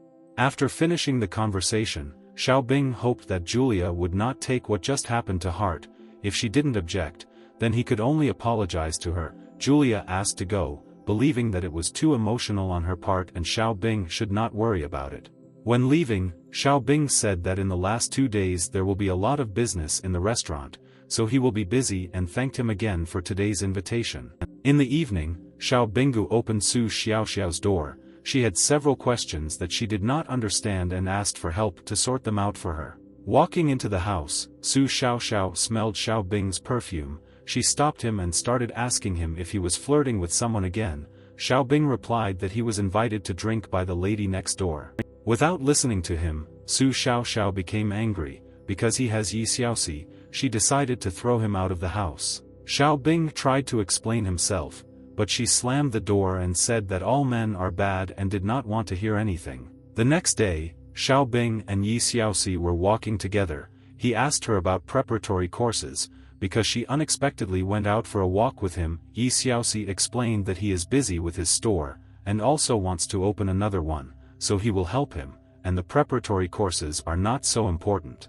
She also said that yesterday Zhang Yizhi visited her father and gave her a prescription. He said that after some time he may have surgery. The father was happy. While walking around the city, Xiao Bing noticed the woman's husband next door and asked Yi Xiaoxi about it. She agreed with this, but something seemed strange to her. Xiao Bing stated that the wrong woman was with him, but this man was definitely the husband of their neighbor. Yi Xiaoxi was surprised that his wife had recently borrowed money to buy him back, and he was hanging out with his mistress. Xiao Bing heard that this woman of easy virtue is the dirtiest person. Zhang Gui, walking ahead, told Ing Zi that he had recently made a huge deal. Xiao Bing called out to him, reminding him that only a day had passed, and Zhang Gui already considered his words to be nonsense. Zhang Gui, without hesitation, stated that it was none of his business and that in a few days, after he received the money, he would reimburse everything. Turning around, he saw Xiao Bing and was scared. Xiao Bing reproached him for showing respect to his wife. Ingzi heard this and became angry with Zhang Gui. He tried to explain himself, but Ingzi began to cry. She was upset because they have known each other for so many years and every year he says that he will marry her. The reason for this turned out to be that he was married. After confessing, Zhang Gui ran away to ask for money and ordered her to go back and wait. Xiao Bing noticed that he was running away as fast as a train and he became interested in the truth. Xiao Bing agreed to see Yi Xiaoxi off first, but she only asked him to be careful and not do anything. Next, Zhang Gui ran into a certain alley looking for someone. A guy called out to him, saying that he was there. Zhang Gui said that he did everything that Big Brother told him, and now he was asking for money. Big Brother explained that the task had not yet been completed and Zhang Gui staged a prank. Zhang Gui didn't care whether this person died or not, since his task was completed and he just needed money, as they agreed on 300,000 yuan. Big Brother believed that if Zhang Gui really wanted to compensate Ingzi, then he should not talk so much. He asked him about the consequences if the task fails. Zhang Gui was surprised that Big Brother already knew. As he left, his Big Brother tapped him on the shoulder, explaining that he was blind, but not deaf. Big Brother was the bodyguard of the divine Peony, Zhu Mingyu. He was about to let Ingzi leave this world with Zhang Gui, after which blood gushed from his neck. After that, he called and reported that Zhang Gui, who was standing in the way, was dead. He advised him to complete the remaining tasks and forget about the last failure, because if he loses again, then there will be no next chance. Xiao Bing received a call from Xiao Xiao and he picked up the phone and asked if something had happened. She said that today was her classmate's birthday party, and she forgot to buy a cake. I asked him to prepare one upon his return, but Xiao Bing explained that he was busy now and could not return. He decided to send her brother Xiao Bei to help her buy a cake. Xiao Xiao wondered who Xiao Bei was, how suddenly he appeared next to her and introduced himself as Xiao Bing's comrade in arms. Xiao Bei said that since the last time they were attacked, he helped Xiao Bing and took responsibility for guarding them. According to him, if Su Xiao Xiao is uncomfortable, she can contact him directly. She was uncomfortable that she would disturb him and asked him not to be so careful, because she was not a member of the Yi family and assured that everything would be fine. When leaving, Su Xiao Xiao suggested that he buy something and do it together. Xiao Bei believed that he was Xiao Bing's good brother, they were one family, and Su Xiao Xiao was too polite. In the alley where Zhang Gui and Big Brother were, requests for help were made. Running around the corner, Xiao Bing saw that he was wounded and began to ask about what had happened. Zhang Gui apologized for deceiving him, as he did not want to involve Ingzi and ordered him to save her quickly. Xiao Bing once again asked where Ingzi was and who did it. According to Zhang Gui, it was a blind man, and Ingzi was at the hairdresser O. After these words, Zhang Gui ceased to exist against his own will. Xiao Bing, going to help Ingzi, believed Zhang Gui this time. Arriving at the place, he realized that it was here. Big Brother was already leaving there. Running inside, he nervously asked about Ingzi, where she was. They told him that she had just gone upstairs and without thinking, he ran there. Opening the door, he saw first bloody marks on the floor, and then Ingzi herself. Ingzi, being unconscious, recalled the story of how she met Zhang Gui. In some alley, a crowd of teenagers was pestering her. They invited her to go with them. Having burst in, Zhang Gui fenced her off and ordered her not to dare to offend her. The guys decided to teach Zhang Gui a lesson, while mocking him that he loved a girl of easy virtue. When it was over, the beaten Zhang Gui introduced himself to her. She thought he was stupid, because he was beaten for the sake of a girl like her. But Zhang Gui believed that if he didn't protect her, then no one else would. At that moment she woke up. Xiao Bing saw that she was still alive and ordered an ambulance to be called quickly. Ingzi denied this and asked only to tell her whether Zhang Gui was already dead or not. Xiao Bing could not answer her and she understood everything. She believed that it was all because of her and she destroyed him. Xiao Bing decided to find out if the blindfolded man had just come and was told that he had just left. Kneeling down, Xiao Bing asked Ingzi about the relationship between her and Zhang Gui. According to Ingzi, when she was 18, her father lost money and sold her there for 200,000 yuan. Zhang Gui wanted to ransom her, and then they would get married. She believed that since Zhang Gui, her boyfriend, was now dead, she should follow him. Xiao Bing angrily told her to hold on as hard as she could, but she was already dead. He was angry that everything was happening exactly like this and realized that if Zhang Gui was only pretending to be Yulia's husband, then Yulia would definitely have problems. Arriving at Julia's home, Xiao Bing decided to ask her where her husband was now. She didn't want to talk about him now and asked him to sit down while she made some tea. Xiao Bing said that he had heard that ancient prisoners sentenced to death ate well before execution. Julia didn't understand what he meant when he talked about this. According to Xiao Bing, these are just thoughts out loud. He used to be a soldier and often had to perform some special tasks, so he must have had several abilities. One of them is the ability to identify poisons, otherwise he could have been poisoned at any time. Julia told him to say what he wanted to say. Xiao Bing said that Zhang Gui is dead and has no wife. He wanted to know the relationship between Julia and Zhang Gui. What she heard made Julia break out in a sweat. Xiao Bing decided to say differently, namely that she persuaded someone behind his back and asked him to challenge it if he was wrong. Julia asked him if he wanted to know, but Xiao Bing replied that he had come to clarify everything. Julia agreed on the condition that he drink the cup of tea she poured. She will understand him if he thinks that she slipped him poison and will not drink. According to her, if he takes her, she will tell everything. Xiao Bing was shocked by what he heard. Julia stated that she liked him, asking if he believed her. Xiao Bing considered beauty to be a type of poison. Julia liked the way Xiao Bing spoke. She wanted to know how to touch his heart. Pushing her away from him, Xiao Bing walked to the window. He asked about her goal, that she does this and kills a person without regret. Out of the corner of his eye, he noticed that she had begun to drink tea and abruptly stopped her hand. He was surprised that, knowing that it was poison, she continued to drink. Julia was convinced that Xiao Bing was actually still worried about her safety, but Xiao Bing was angry because by doing this, she was playing with him. She admitted that the mission was a failure and death was inevitable, so it would be better for her to do it herself. Xiao Bing suggested that this is all for the sake of her master. She is ready to die. Julia still didn't want to live that long, since she was obliged to her owner, be it her body or something else. But if it was Xiao Bing, then she believed that she would even be happy. She became interested when he found out about everything. Xiao Bing explained that upon entering the house, he was sure that there was a camera on the other side. He was sure that now where she was looking, these were the initiators behind the scenes.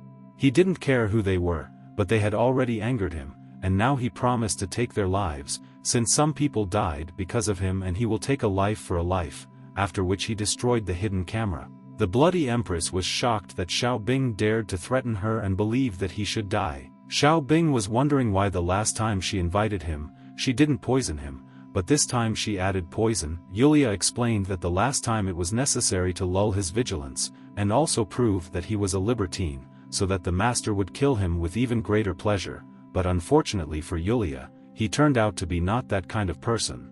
Xiao Bing couldn't remember when he offended the king of the north. According to Julia, it was Siia who invited the king of the north to kill. Xiao Bing was angry that it was her again, who did not understand life and death. Siia and the king of the north. When leaving, he asked Yulia if she had an antidote to take it. An ambulance should arrive soon.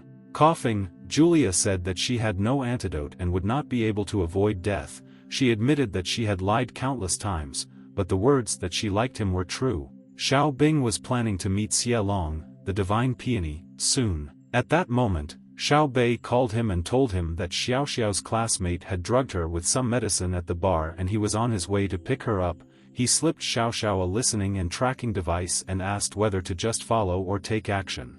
Xiao Bing ordered not to do this, to follow them secretly and monitor their calls at any time.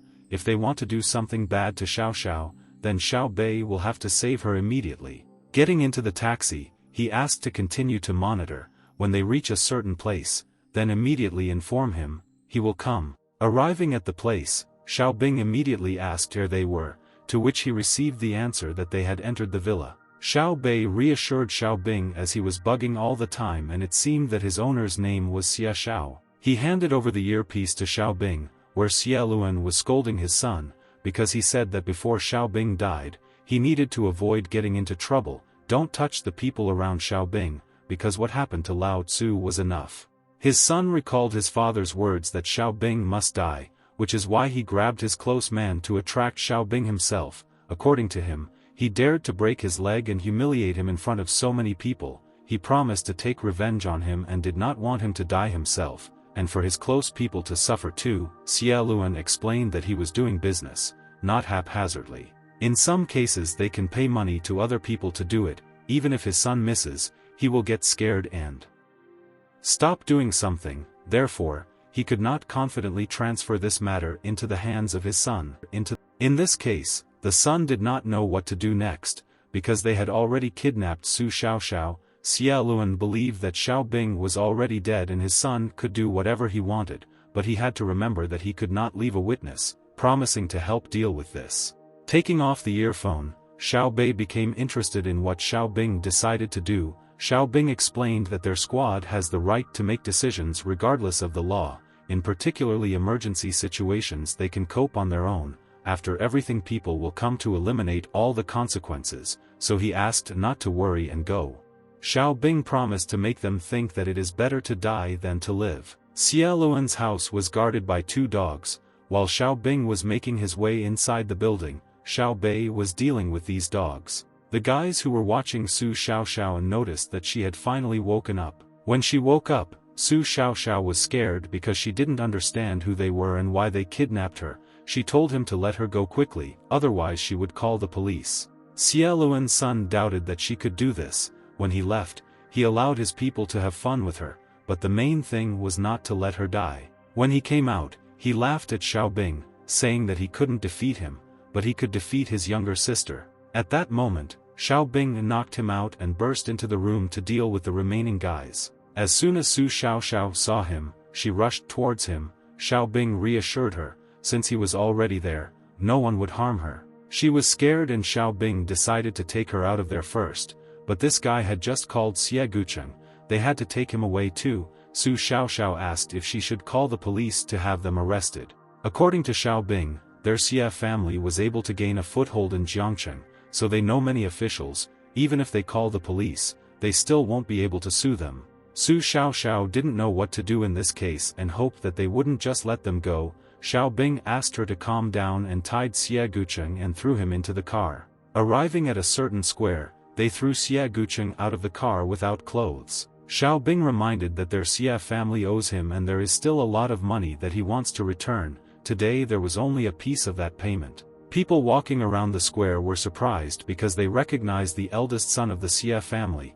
They began filming this, despite his requests not to do so. Xiao Bing believed that death was not the first thing they should fear. For the Siia family, this was just the beginning. A few hours later, the beaten guys woke up. One of them woke up his partner, saying that they were attacked and Su Xiaoxiao ran away. They knocked on Xie Luan's door and he wanted to wake up his wife so she could check what happened. Looking at his hand, he saw blood. Throwing back the blanket, he also saw a pool of blood on his wife. Xie Luan had a seizure and fell to the floor from his bed. His wife woke up, not understanding what had happened. Throwing back the blanket, she saw 2 dog heads and she also had a seizure. The next morning, big news spread throughout Jiangcheng. The only son of the Siia family, Xie Gucheng, appeared naked in a noisy square in the middle of the night and was published in a newspaper. The husband and wife of the Siia family suffered heart attacks and were sent to the hospital for emergency treatment.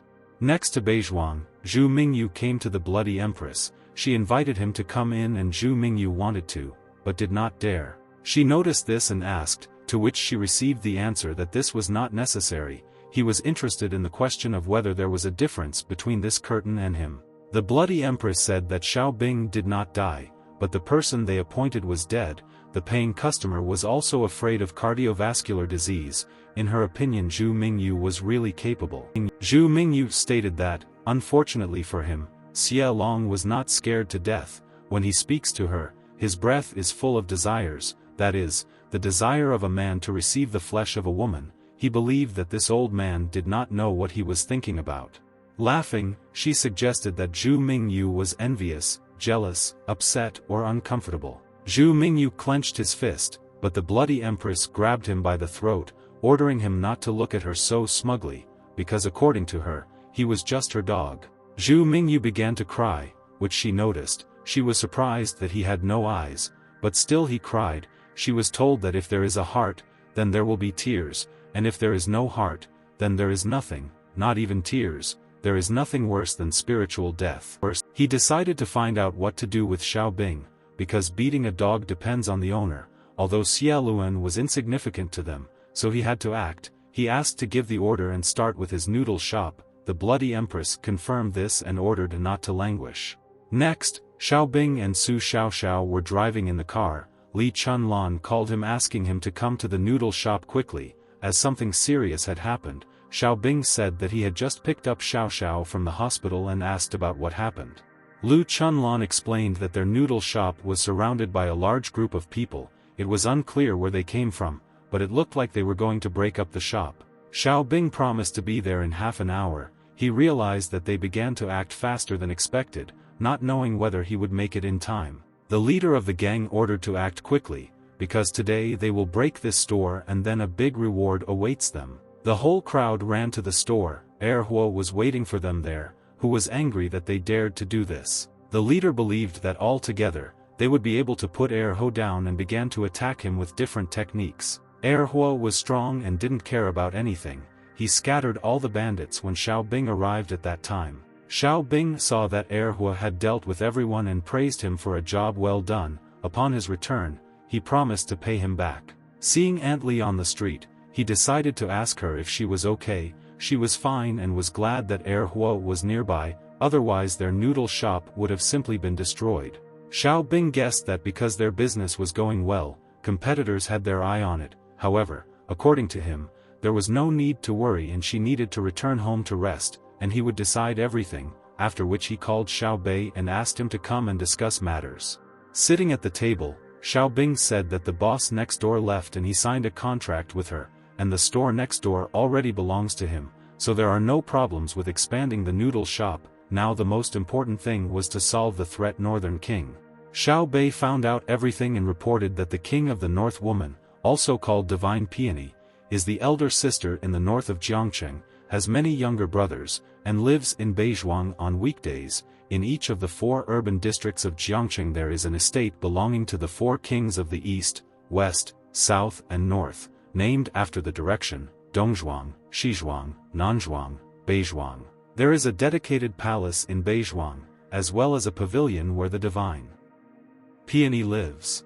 Xiao Bing decided that now they need to go to Beizhuang to get rid of the king of the north, otherwise, their restaurant will not be left alone. The responsibility for protecting the noodle shop and everyone else passed to Xiao Bei. Xiao Bei assured that you can rely on him. After praising Huo, Xiao Bing was about to go to Beizhuang and find this place. Huo was glad to fight again, because the recent fight had dissatisfied him.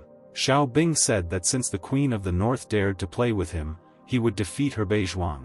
Next to Beizhuang, Xiao Bing and Huo were there. The guard standing at the door did not understand who they were and stated that they could not come in without the owner's permission. Huo didn't know what to do if the guards refused to open the door for them and suggested jumping over the fence. Xiao Bing believed that they were not here to stay. Huo remembered that they were there to destroy everything. He sat down on his knees and began to get ready. The guards did not understand what he was doing and said that even if they begged on their knees, they would not be allowed in. Huo, saying that he would crush them, began to run. The guards told us to report that this guy wants to break in here. After breaking through the fence, Xiao Bing realized that Huo was as fierce as a tank, indeed, in his opinion, a promising talent. Xiao Bing praised him and decided that with the same power they would destroy Beizhuang, after which they began to destroy all the buildings. Xiao Bing was surprised that they had not met anyone yet, when at that moment a shot rang out at him from behind. They hit him in the hand and he realized that only such a cunning person could be considered a northern king. The guy asked the bloody empress what they should do, because he didn't want to just watch them act without permission. The bloody empress did not understand what he wanted, because Xiao Bing is very strong and the strength of the person who came with him is not inferior. The guy asked not to say that there is no good master in Beizhuang who could shoot him. Even if they are strong, they are still afraid of weapons. The bloody empress decided to find out what Mingyu thought about this. Mingyu explained that the probability that they would kill Xiao Bing was 60%, it was assumed that even more, because this is their territory. However, recent news has arrived that Siia Long is currently unknown. If he died, then Sia's cooperation with them would become invalid. In Ming Yu's opinion, they shouldn't fight such a crazy person for Siia Long's sake. Even if he was killed, their people would certainly suffer heavy losses. Ming Yu agreed, but in his opinion, if they just let Xiao Bing go, then it would spread outside and the outside world would look down on them. Ming Yu explained that by killing Xiao Bing now, Beizhuang's force would inevitably suffer great losses, and if they accidentally lost 2 more masters, then all of this would be useless. Although under Mr. Ho's coercion, all 4 heavenly kings are at peace, but in his opinion, if they lose too much, it is difficult to guarantee that the other 3 parties will simply sit. He suggested that the best way out in such a situation is to wait until Xiao Bing weakens, and then kill him without suffering heavy losses. The Bloody Empress let them all go and asked them not to provoke or stop Xiao Bing, because if he wants to destroy everything here, then they will let him do it. Ming Yu thought that they should not leave the underground world and admitted that she had killed so many people over the years. He wondered if she felt happy that she had become what she was today, but if it was worth it. The Bloody Empress only got angry and ordered to leave. In the evening, important news came from Beizhuang to Mr. Ho. The security did not let the man in, explaining that Mr. Ho was resting and they could talk to him tomorrow morning, but according to the man, it was very important.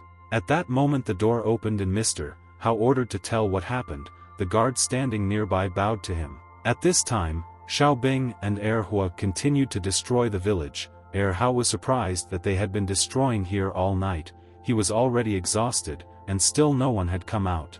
Xiao Bing admitted that he had a high opinion of them, but since everything was like this, he asked not to blame him for this and was going to burn everything here. He was called out from behind, asking why Xiao Bing was so angry. Xiao Bing turned around and asked who they were. The man introduced himself as Jiang Ziho. Everyone calls him Master. He was the first head of the underground world of J City, Jiang Ziho. Next to him was his faithful bodyguard, Miyamoto. Mr. Ho said that the owner of this estate, which Xiao Bing destroyed, works for him.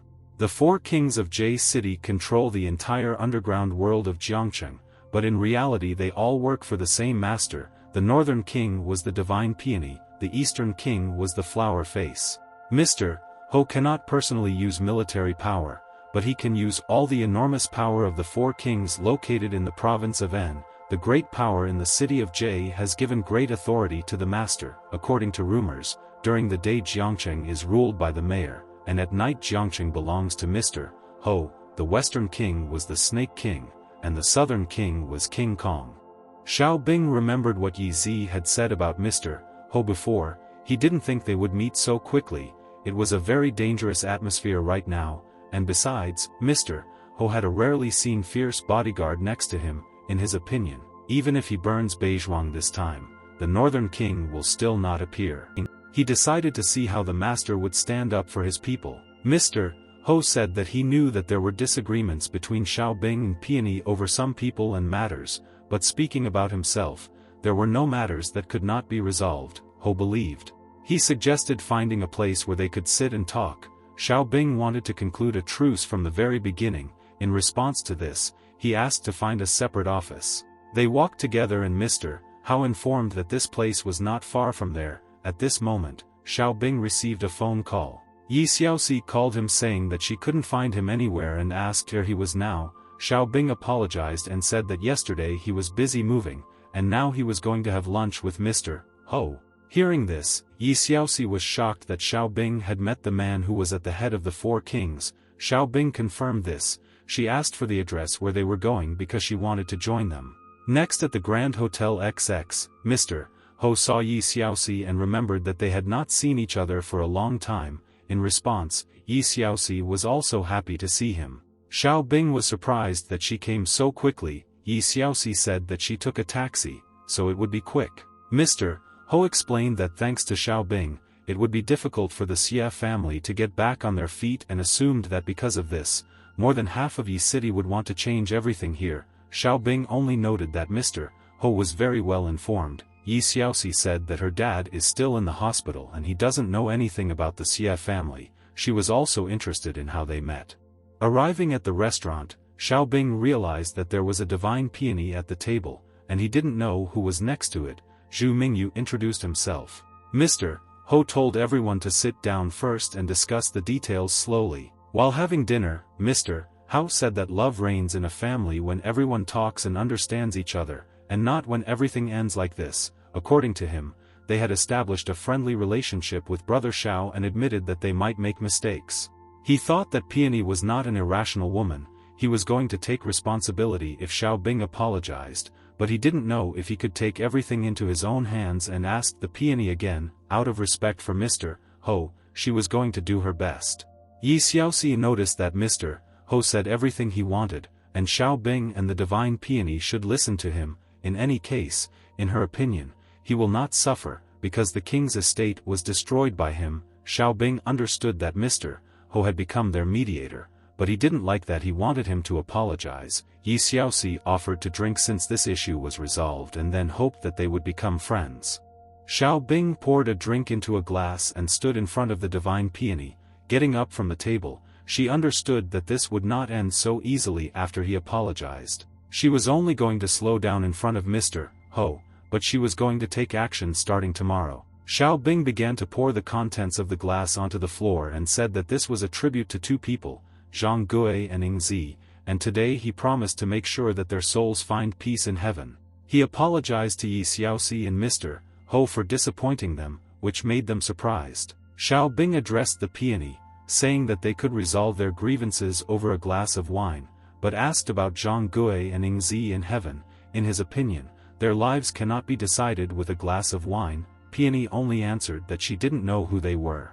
Xiao Bing stated that she doesn't know them because she just gives commands, causing countless people she doesn't know to fall into the hands of death. He said that Zhang Gui and Ing Zi were previously star-crossed lovers, but in her plan they were just scapegoats destined to die.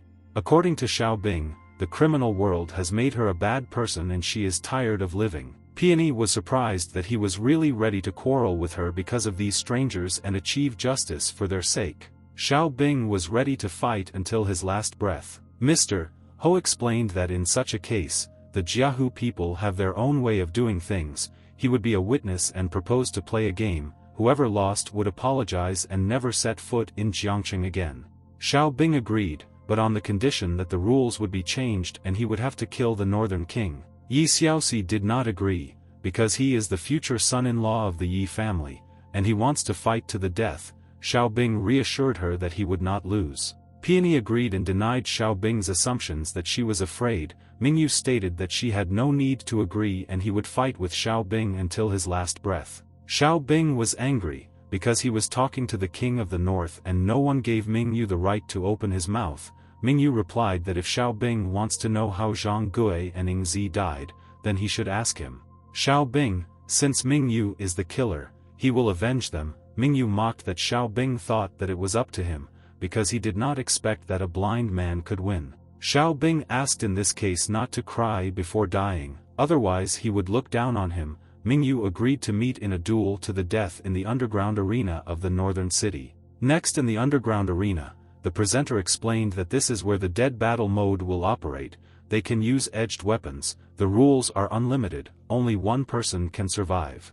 Xiao Bing and Mingyu were in the ring. Mingyu noticed that the public wants Xiao Bing dead. Xiao Bing was unhappy with their local games. He believed that everyone there was just stupid people. Zhu Mingyu was presented as their replacement Northern King and Divine Peony, their god of war. He does not hesitate to risk his life to protect his master. On the other side of the ring, Xiao Bing was presented as a person ignorant of life and death who dared to openly challenge. It was said that he not only destroyed the house, taking advantage of the absence of the Northern King, but also wanted to kill the King of the North himself. The presenter did not have time to finish his speech when Mingyu stuck his sword into him. He thought that the presenter was talking complete nonsense and invited Xiao Bing to start. The audience was glad that they were going to start faster and asked not to stop. Peony also watched this, and as soon as the battle began, she ordered 3 flowers start acting. At this moment, 3 girls came to Su Xiaoxiao and asked for 3 servings of noodles. One of them wanted without coriander, and the other asked for more of it. Su Xiaoxiao invited them inside without any fear and even thought they were cute. The girls said that they are very picky about food. Even if they don't like something, they can kill them. Peony mocked Xiao Bing, so in her opinion, regardless of the outcome of the fight, he would still die. All her people were in this room and now he will not be able to take care of his loved ones. She also believed that there was no way Xiao Bing could win against Zhu Mingyu. Zhu Mingyu began to swing his sword to the sides and Xiao Bing successfully dodged each blow. Mr. Ho was surprised by Xiao Bing's dexterity, because he deliberately makes sure that the enemy strikes. Using a direct attack, he again closes the distance in one breath. This meant that Xiao Bing wanted to fight close. Xiao Bing caught one of the blows and held Mingyu's sword with his dagger. He realized that Zhu Mingyu was very angry and was deliberately showing his weaknesses, considering him to be truly blind. Mingyu, continuing to fight, said that he became blind because of the woman he loves. Next, he used all his strength with the order to apologize by suicide, stabbed the sword into the floor. Xiao Bing bounced away from the shock wave to the other end of the ring. Mingyu didn't understand what Xiao Bing meant. Why was he fighting him using only one hand? I assumed that Xiao Bing was looking down on him. He also reminded me of his right hand. Xiao Bing realized that Mingyu was more perceptive than ordinary people and guessed everything correctly. His right arm is soon paralyzed. Presumably at that time he was shot with poison. Gathering his thoughts, he decided to act quickly.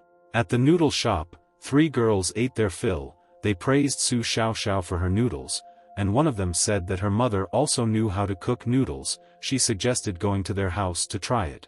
Su Xiaoxiao, as much as she wanted, would have liked to accept the invitations, but was forced to refuse.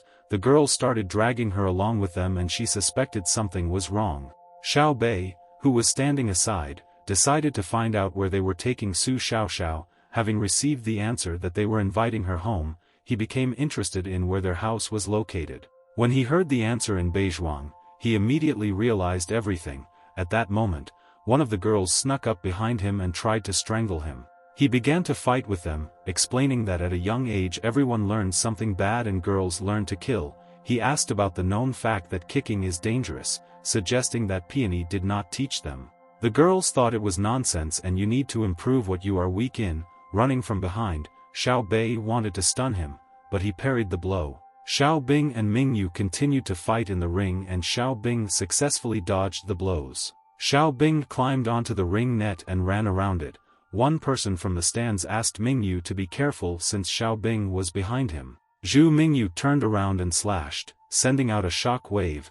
It demolished the net and part of the stand. Xiao Bing continued to dodge and landed in the center of the ring, after which he began to use the ability. Mingyu was surprised that Xiao Bing withstood this blow and sacrificed his life for the lives of these 2 people. In Xiao Bing's opinion, the life of any of them is more important and noble than Mingyu. As he prepared to strike, he reproached Mingyu that he should not kill innocent people so shamelessly and selfishly. With the statement that they alone should die there, he released a shock wave. Mingyu masterfully fought off everything with his sword, which Mr.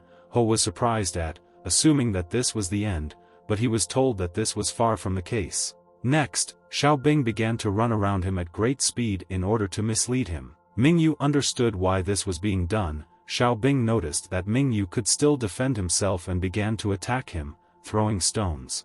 Unable to bear it, Mingyu flew into the air, but Xiao Bing jumped over him, delivered a heavy kick and stabbed the dagger. Mingyu could not believe that he lost, as he considered himself much stronger than Xiao Bing. Xiao Bing explained that despite his limitations in strength, his previous experience was far beyond Mingyu's imagination. Xiao Bing offered to tell him something last, since he was dying anyway, but the answer was only silence. He also wanted to know how Mingyu became blind and why he gladly does so much for such a woman. Mingyu replied that he felt sorry for her then. The public was shocked by this news. Xiao Bing heard this and decided that he would not kill him, because he respected him as a person, but because of the crimes he had committed, he would not escape the death penalty. Mr. Ho declared Xiao Bing the winner in this duel to the death. In the Xiao noodle shop, one of the girls sent by Peony did not understand why she was falling, because she hit Xiao Bei at a vital point. She wanted to know what his level was, since from the very beginning to the end he only used one hand. Su Xiaoxiao was worried about Xiao Bei, but he calmed her down, because such little girls could do nothing to him. He noticed that as killers, they were well trained and was going to hand them over to the police to find out about them in detail. Sitting down next to one of the girls, he said that these few days they should not stick their neck out and they would wait until Xiao Bing resolved his affairs. In the ring, Xiao Bei was lifting Mingyu and was going to return him to Peony so that she could heal him. Throwing Mingyu in her direction, he explained that in any case, Mingyu would die in a few days. Having caught him by the throat, she began to beat Mingyu, calling him every possible name. When she finished, she showed the audience that this was an example of the end of a loser. She wondered who would dare to come down, because people thought she was joking. While in the ring, Xiao Bing noticed that Mingyu was moved, but did not see any benefit in this. He noticed that even if he dies, the Peony will not feel anything. All his life Mingyu did as she said, but he would still die a painful death.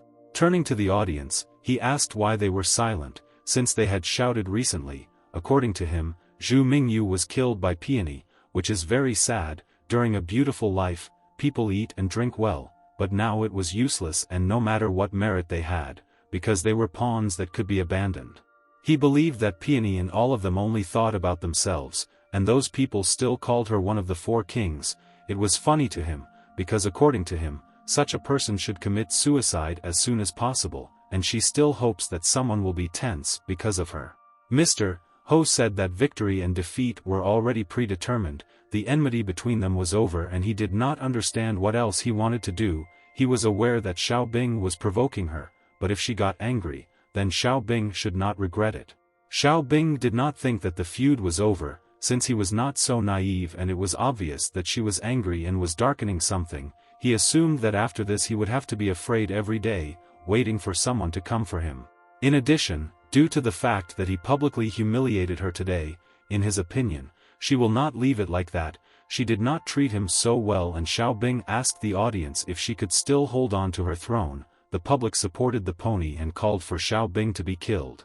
Yi Xiaoxi was angry because she couldn't understand why he would voluntarily agree to be beaten. She promised to personally beat him to death upon her return. Xiao Bing only replied that he couldn't hear anything because of the strong wind and Yi Xiaoxi fell. He understood that Peony and Siia Long's biggest weakness was that they cared about other people's opinions and their reputation, but today he wanted her to embarrass herself and then lose completely. Peony began to climb into the ring. Mr.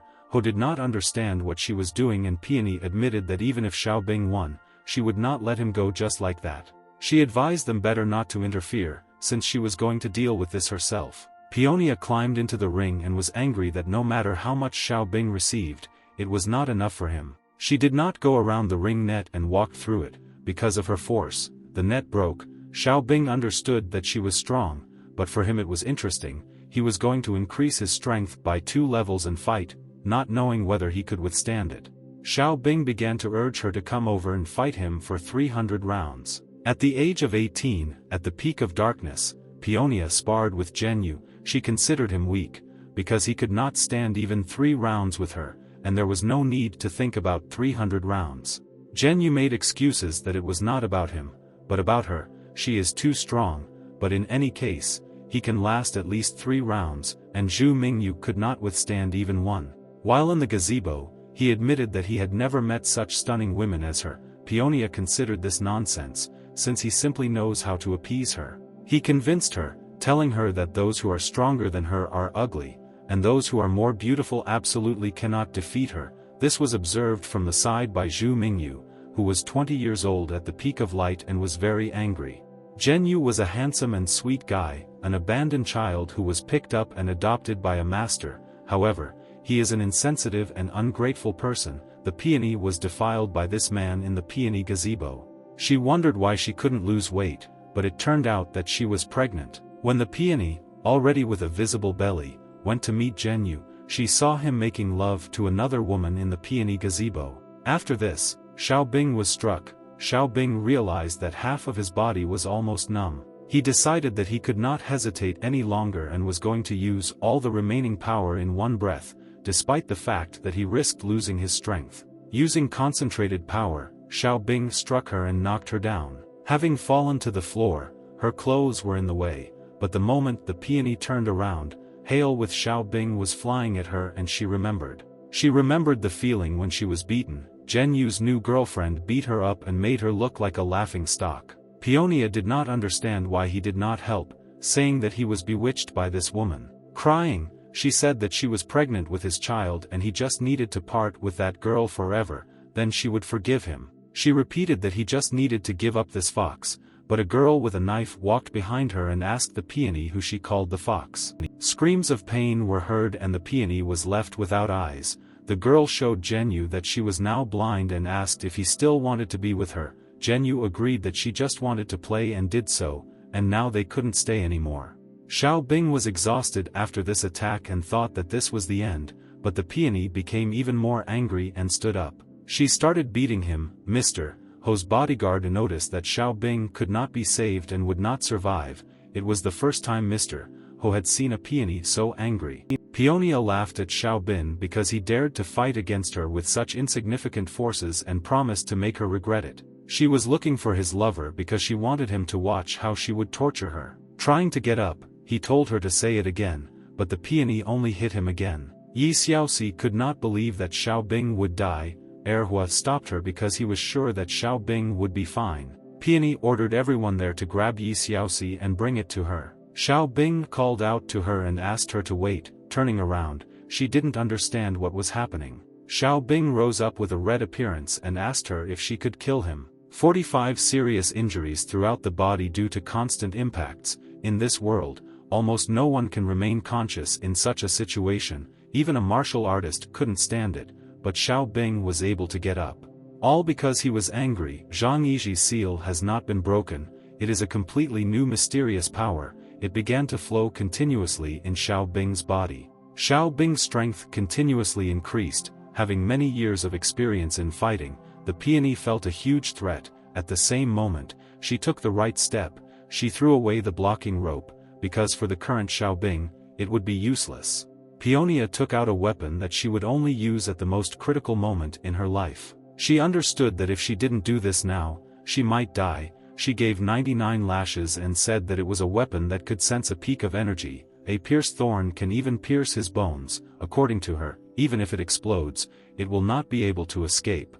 Realizing that this was not enough to kill Xiao Bing, she turned to the people, saying that it was time to check them. Everyone with strength above darkness had to come up and help her kill Xiao Bing. People surrounded Yi Xiaoxi and Erhao. Yi Xiaoxi was scared and didn't know what to do. Erhao only ordered her to follow him. Starting to break through the crowd, he cleared the way for them. Peony saw them running away and ordered them to follow them. Mr. Ho said that the peony can do whatever it wants, but should not touch Yi Xiaoxi. Her father is Yi Bangchen and Peony should not mess with him. Peony asked if this was the man who had one foot in the coffin and was not afraid of anything. According to her, no one can stop her. She didn't like Yi Xiaoxi and today she was going to kill her because she big boss. Peony didn't understand why all the people were standing around Xiao Bing and not attacking. If they retreat now, none of them will leave alive. Xiao Bing became even more angry and broke free from the chain. From this explosion, the people in the ring scattered. Mr. Ho's bodyguard asked to be careful as the explosion was very strong. Mr. Ho did not understand what it was. The force was terrible, like a typhoon.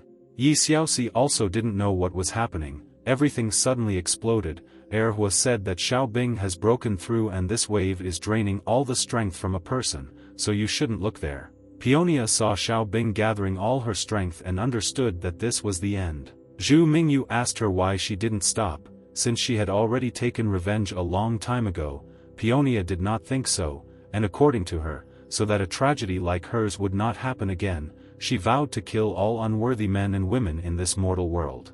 Mingyu noticed that there are so many people in the world. Can she kill everyone and won't he get tired? Peony believed that no one but him should do this. He is ready to do anything for her, be it murder or arson. This is an atonement that he will carry throughout his life, said Peony.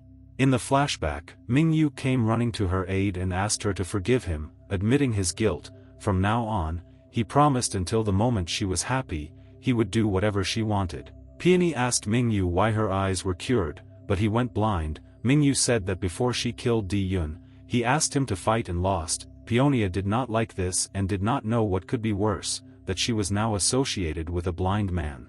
She was looking for Zhu Mingyu and did not understand where he was when she needed him so much. Turning around, she saw that it was driven into the floor. Peony pulled herself together and decided that now she deserved punishment. She waited so long and finally the retribution came.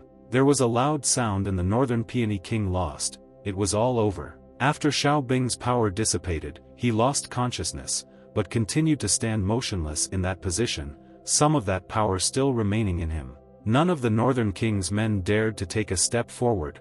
One after another they parted. Yi Xiaoxi and Heir Hao took Xiao Bing away while praising him. Mr. Ho ordered Miyamoto to deal with the remaining Peony affairs. Miyamoto asked if Mr.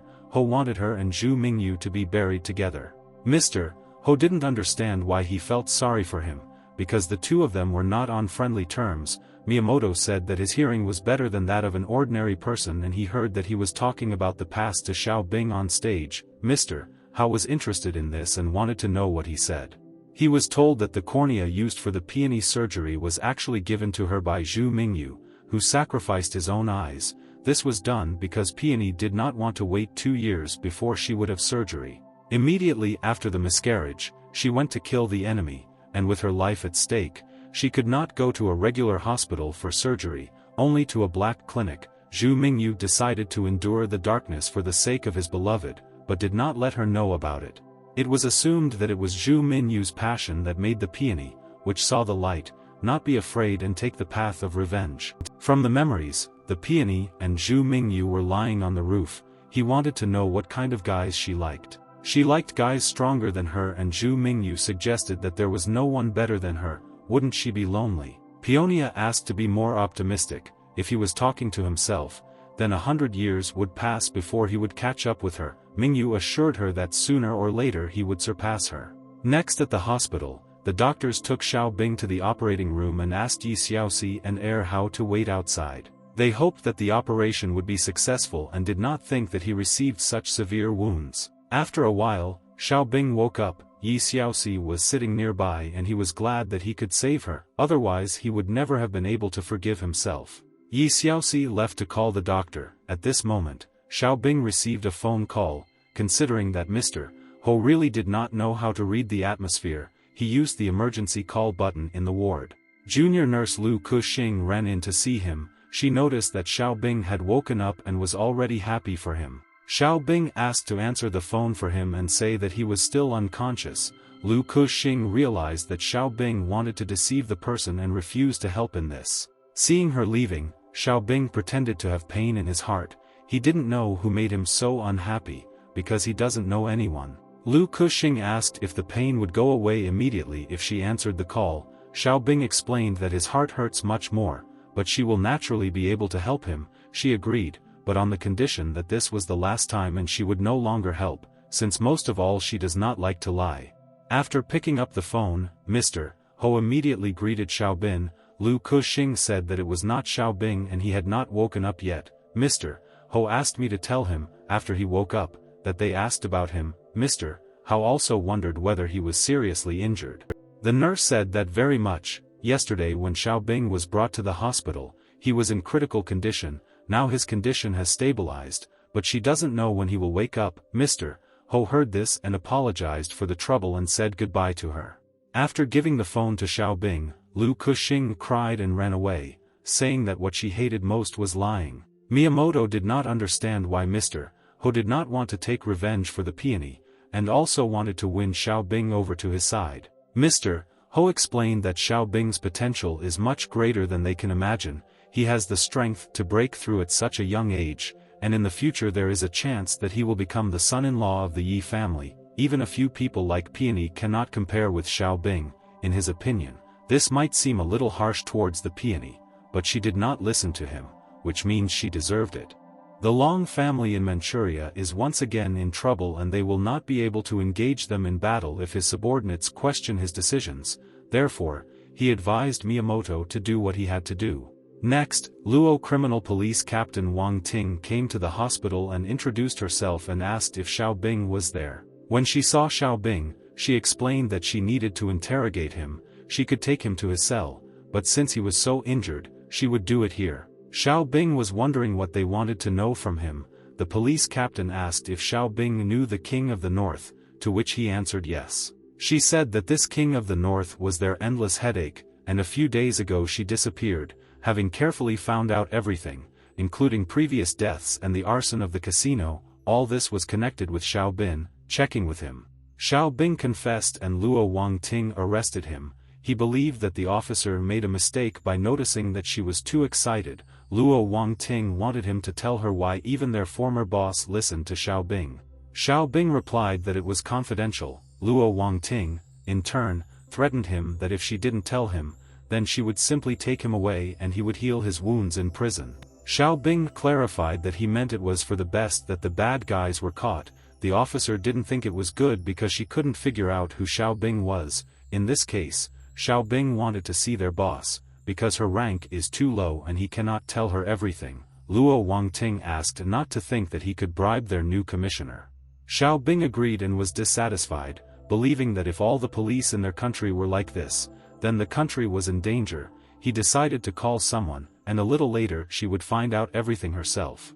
Having called his boss, he said that he had done what he was asked to do and asked him to report it to the police, otherwise they would pester him every day, and he would formally not be able to finish this matter. The boss promised to take care of it, and wished Xiao Bing a speedy recovery. A month ago, Xiao Bing was sitting on the bed and received a phone call. They asked him how he was doing, since they had not seen each other for 2 years. Xiao Bing corrected the man, saying that he had not seen each other for 3.5 years. The man agreed with this and wanted to know if Xiao Bing still hated him.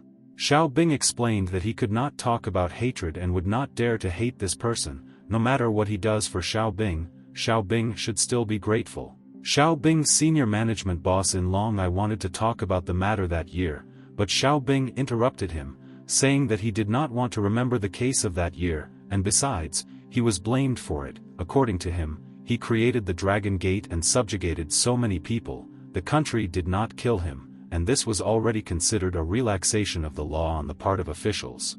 Moreover, the boss was his old head. He brought Xiao Bing to Longya and taught him all the necessary skills. He also appointed him as the captain of Longya, for which Xiao Bing was very grateful. Xiao Bing said that he had been suffering from punishment for many years and only in the last 6 months had he begun to feel better. Due to the punishment, not only would he not be able to advance in martial arts in this life, but he would also suffer from all sorts of wounds and a burning pain in his heart every half month, every time he drinks, and also on rainy days. He coughs a lot. Xiao Bing believed that the boss couldn't even imagine what it was like. The boss replied that he could imagine, but regardless of whether Xiao Bing hated him or not, he did not regret what he had done, because he had to protect the country. In the boss's opinion, when he brought Xiao Bing to Longya, there was no need for him to thank him since he did it for the country because he felt that he was very talented. Today he called him to entrust him with one task. Xiao Bing explained that 3.5 years ago, the lunches between him and the boss were erased. For 3.5 years, he had no relationship with the army, whether for public or personal reasons. He could not help. Xiao Bing just wanted to fulfill Sui's last wish and live his own life in peace. The boss said that this is a long-term mission, so if he changes his mind, he can always come to him. He promised to do everything he could to help. Next, the police officer received a call from his boss. She said that she was interrogating Xiao Bing and asked if something happened. The boss ordered his immediate release. According to him, Xiao Bing is a special soldier who performs special tasks. He is also now on a special mission, where they are ordinary police officers and should not interfere. The boss said that they must unconditionally help Xiao Bing in all his actions in the future and ordered him to apologize to him. After finishing the conversation, the police officer apologized and admitted that she did not know that he was an anonymous hero. Xiao Bing only replied that ignorance is not punishable, and after that, he will bother them about some matters, asking them to take care of him.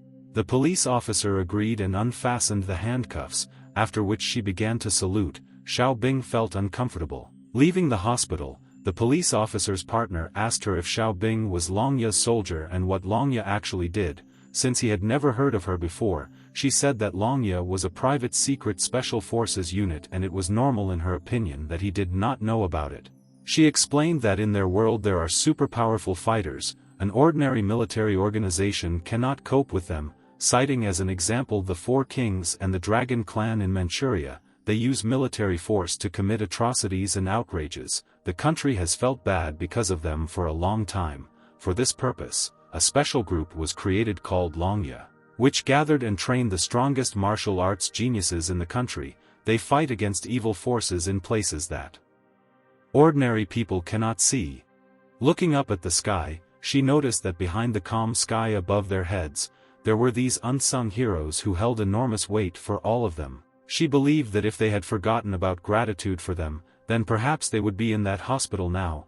The partner agreed with this judgment. A few days later, the nurse came into Xiao Bing's room and saw him standing near the window, warming up. She asked why he got out of bed. Xiao Bing continued to study and began doing push-ups on one arm. She was worried that his wounds might open and asked him to go to bed. Since he had to lie down for at least 3 months, Xiao Bing was unhappy, because he believed that in 3 months he would cancel everything. He also pointed to the medical examination form that was on the table. Looking at the physical examination form, she was surprised that he had gotten into shape in just a few days. Xiao Bing only left after saying goodbye. The nurse was sorry that he was already leaving, because she liked him. No phone number was added either and it just left. Xiao Bing called Yi Xiaoxi and told him that he had been discharged. Hearing this, Yi Xiaoxi was also shocked that it happened so quickly, but he assured that according to the doctor, everything was fine. Xiao Bing was wondering how the noodle shop expansion kit was going. They told him that the ad had been placed as he had requested, but they did not know whether it would work. At that moment, a certain girl ran without looking around and crashed into Xiao Bing. Xiao Bing helped her up and asked her how she was feeling. He advised to be careful when walking. She realized that Xiao Bing is a very good person. Gao Fei took her by the shoulder and said that his sister Mai Chi was reckless, asking for forgiveness for her. Xiao Bing did not consider this a tragedy and asked about where they were going. He was told that they were going to Xiao Xiao's noodle shop for an interview. They said that they had been looking for a noodle shop for half a day and still couldn't find it. Xiao Bing made them happy because he was on the same path and offered to go with him. Arriving at the noodle shop, Mai Chi called out to the waitress, saying that they had come according to an advertisement. Gao Fei also introduced himself. The waitress asked Mai Chi if she had also come as advertised. Since she was too small and they couldn't take her, Mai Chi explained that the main one is her brother, and she is just an addition to him. The waiter replied that she was not the only one in charge of this and she needed to ask the manager. At this moment, Xiao Bing approached them. Mai Chi wanted to find the manager and the waiter pointed out that they were the only ones talking about the manager and he came. Mai Chi called this meeting fateful, which occurs once every 1,000 years. Gao Fei was also surprised that Xiao Bing held the position of manager. Xiao Bing immediately indicated that if Gao Fei wants to work there, he must remove sour face from the face. According to him, at work he must make people feel that they are close to him and always smile, after which he asked them to smile. Seeing that he looked even scarier with this smile, Xiao Bing decided that he would only scare away all the customers. Mai Chi explained that Xiao Bing was putting too much pressure on her brother. Even though he can't do anything with his face, he can still perform other waiter duties. Xiao Bing asked in this case if he knew how to cook, to which he received a negative answer. When leaving, Mai Chi understood that everything would be like this and offered Gao Fei the position of security guard, but he refused because it was too dangerous. Xiao Bing called out to them and said that they needed a guard here, and the only requirement was to know Kung Fu. Gao Fei admitted that he only knew a little. As proof, Xiao Bing wanted to see how capable he was and how much money he wanted to earn with these abilities. Gao Fei was about to show, and then suddenly disappeared. He came back with a certain appearance around him, which made Xiao Bing shocked. Xiao Bing found this technique interesting, such a chilling cold, and the feelings were like those of a cold-blooded killer. Gao Fei explained that because they couldn't provide useful information, no one wanted to hire them, but even without abilities, he saw that Xiao Bing was also associated with martial arts. Killing an enemy was nothing to Gao Fei if enough money was paid. Xiao Bing realized that not even half a year had passed since the seal was opened, and the boss had already assigned him a new task, but now he would not be able to complete it well, and there were also few capable people, but this was only a problem of unknown origin. He was going to slowly find out everything, but first talk about hiring. Xiao Bing stated that there is only one requirement: they would have to obey orders unquestioningly. If he saw any suspicious movement, then they would regret coming here. Gao Fei agreed, but if someone dared to harm his sister, he would not be so merciful. In response to this condition, Xiao Bing reassured him that there were many experts in charge of protection here. Shaking hands, Xiao Bing congratulated them on getting the job. Mai Chi was glad that now she would not die of hunger. Hearing this, Xiao Bing asked Erhua to bring 3 sumptuous set meals in connection with the placement of new employees. Next, at the hospital, the staff congratulated President Yi on the successful operation. The staff themselves were shocked that they had reached such a level, a miracle in the history of medicine. President Yi thanked everyone for their attention and care, promising to arrange a festive banquet after recovery. He made sure to ask Dr. Zhang to come see him. Dr. Zhang thought that it was not worth it, but he only needed to thank Yi Xiaoxi and Xiao Bing. He also told me to remember that there should be no emotional outbursts, otherwise a relapse will occur. Yi Xini was surprised that Yi Xiaoxi managed to bring Dr. Zhang to the hospital this time. She wondered how Xiaoxi managed to do this. Since he didn't listen to her or dad, Yi Xiaoxi said that as soon as Grandpa Zhang saw her boyfriend, he immediately agreed.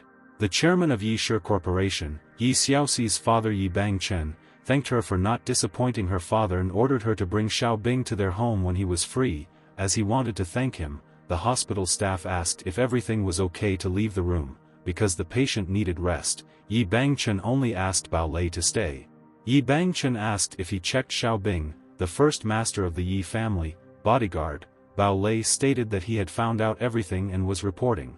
A month later, the expansion of Xiao Xiao Noodle's shop was finally completed successfully. As they sat around the table, everyone praised each other for a job well done. Aunt Li finally recovered and was discharged from the hospital. She thanked Xiao Bing, because thanks to him, their noodle shop was able to survive. Xiao Bing explained that this was the merit of each of them, and he only helped deal with those who tried to harm. Yi Xiaoxi emphasized that the signature noodles he prepared were very tasty. Su Xiaoxiao remembered her homework and asked Xiao Bing to help when he finished.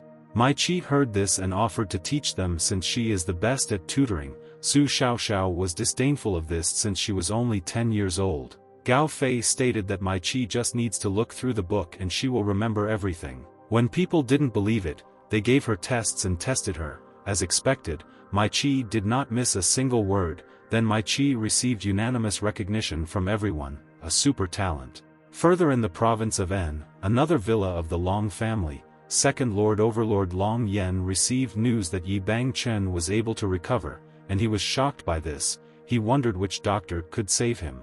He was told that this was the merit of Zhang Yizhi. After Yi Bangchen was discharged, Yi Shi Corporation's shares increased by 19%. The Second Lord didn't care, because he was going to take over the Yi family's property sooner or later, and told Xiao Yun and Xiao Fei to prepare, since they are going to Jiangchen in order to restore their power. Someone knocked on Su Xiaoxiao's room and said that she had received a letter. When she woke up, she realized that she had fallen asleep with Mai Chi and Xiao Bin. She was surprised how she was able to fall asleep. Then I remembered that they had been studying all night. Then they got tired and fell asleep. She opened the door and her mother said that her uncle had lost his mind. The letter was sent before leaving for Sanya. 6 months had already passed. Then they were not at home. Su Xiaoxiao helped sign for him, but then her mother was busy traveling to Sanya. She left it at home and forgot to give it to her. Opening the letter, she could not find the sender. Xiao Bing noticed that she had received a letter and asked her to let him look. He saw a photo where 2 people were standing. It is very difficult to imagine 2 feelings that a person can evoke, that holy feeling, as if the young man were a holy monk or a holy man who saved the world, and this evil feeling, as if he is a devil who will drag all the people of the world down with him. Xiao Bing realized that this was definitely the son of a Buddha. In recent years, there have been rumors that there are 2 great sons in the dark world. One is the son of a dragon, and the other is the son of a Buddha. No one knows the true identity of the son of a Buddha, and no one knows how many people are in his hands, what power he has. Only what is clear is that whoever he allows to live will live, and whoever he allows to die will die. He challenged several of the best masters in the world, and everyone he challenged disappeared. Some say that these people are dead, others say that they saw those people following the son of the Buddha. Regarding those people who saw him, one of them lost his memory, and no one else knows what the Buddha's son looks like, and the dragon's son is Xiao Bing. He left Longya and founded the Dragon Gate, and all his missions were 100% successful. Dragon Gate has become the #1 organization in the dark world. Xiao Bing was also previously interested in the achievements of this son of a Buddha. Xiao Bing also thought of challenging him, but did not do so. these two people never crossed paths. Xiao Bing doesn't know where he is. There is a legend in the underground world. These two great sons cannot possibly meet, but if they do, one of them will die. Xiao Bing recognized the man in the photo as being in close contact with the Buddha's son. It was Blood Wolf, 34 years old, the second best in Dragon Gate, an absolute genius in martial arts, indifferent and harsh, especially towards those who work in the public sector. Before Xiao Bing became Long Ye's captain, Blood Wolf was Long Ye's #1 enemy, and that was the biggest problem for them. In Long Ye, there were several first-class special forces who were killed by the Blood Wolf. Therefore, when Xiao Bing founded the Dragon Gate, the higher authorities limited the actions of the Bloody Wolf. However, in Long Ye, everyone still opposed him, and it came to the point that Xiao Bing was sentenced to death. Although Xiao Bing survived due to his physical attributes and retained his original strength, his internal injuries never recovered and were also not cured. He was injured to the point that he was forced to seal most of his powers to save his life, but fortunately, Xiao Bing's injuries did not recur for several months after the sealing. Xiao Bing was thinking about going to Africa to complete his mission. It was this mission that led to Su Pei's death. The Dragon Gate, which had been invincible in the past, did not fear its enemy this time. But the enemy managed to pick up an opportunity, moving one step forward every evening. Then they suspected that a traitor had appeared at the Dragon's Gate and revealed all the information about the organization. Unexpectedly, it was this Bloody Wolf who sold his own. In the beginning, it was because of him that Xiao Bing left Long Ye's Special Forces squad. Xiao Bing reassured Su Xiaoxiao and promised to take revenge for her, since he was her sister's enemy. While walking with Yi Xiaoxi, he wanted to ask her one question. He asked her about dinner with Mr. Ho. When he said that it would be to death, what did she say then? Yi Xiaoxi reluctantly answered that she didn't remember anymore. Xiao Bing reminded her about her future son-in-law. Yi Xiaoxi denied it, saying that she said this so that Mr. Ho would know. After all, if he lost, she could only say this. Xiao Bing admitted that she doesn't want to part with him so much. Yi Xiaoxi apologized that her hand slipped and she stained Xiao Bing with ice cream. She called him smug and asked him not to behave like that when they came to her house, since her dad is not used to seeing this. Xiao Bing didn't understand why they should go to her house. Yi Xiaoxi said that her dad invited Zhang Yizhi and also wanted to meet him. Yi Xiaoxi believed that there was no need to say anything, because he is also the savior of her father. This time he was called to thank him. There was no need for any gift, just for it to arrive the day after tomorrow. Xiao Bing wanted to think about it and asked if it would be possible in a few days since there were some matters he needed to resolve. Yi Xiaoxi agreed to tell them. A week later he came and rang the bell. He was met by Yi Xiaoxi's stepmother, Lu Piao Piao. She realized that it was Xiao Bing and invited her to come in. She introduced herself and told him to follow her. Yi Bangchen had been waiting for him for a long time. Xiao Bing noticed that they have a very big house, worthy of the Yi family. Xiao Bing walked into the room where Yi Bangchen and Yi Xiaoxi were sitting. He asked him to sit down. Yi Bangchen apologized for his negligence, but all this time he wanted to express his gratitude.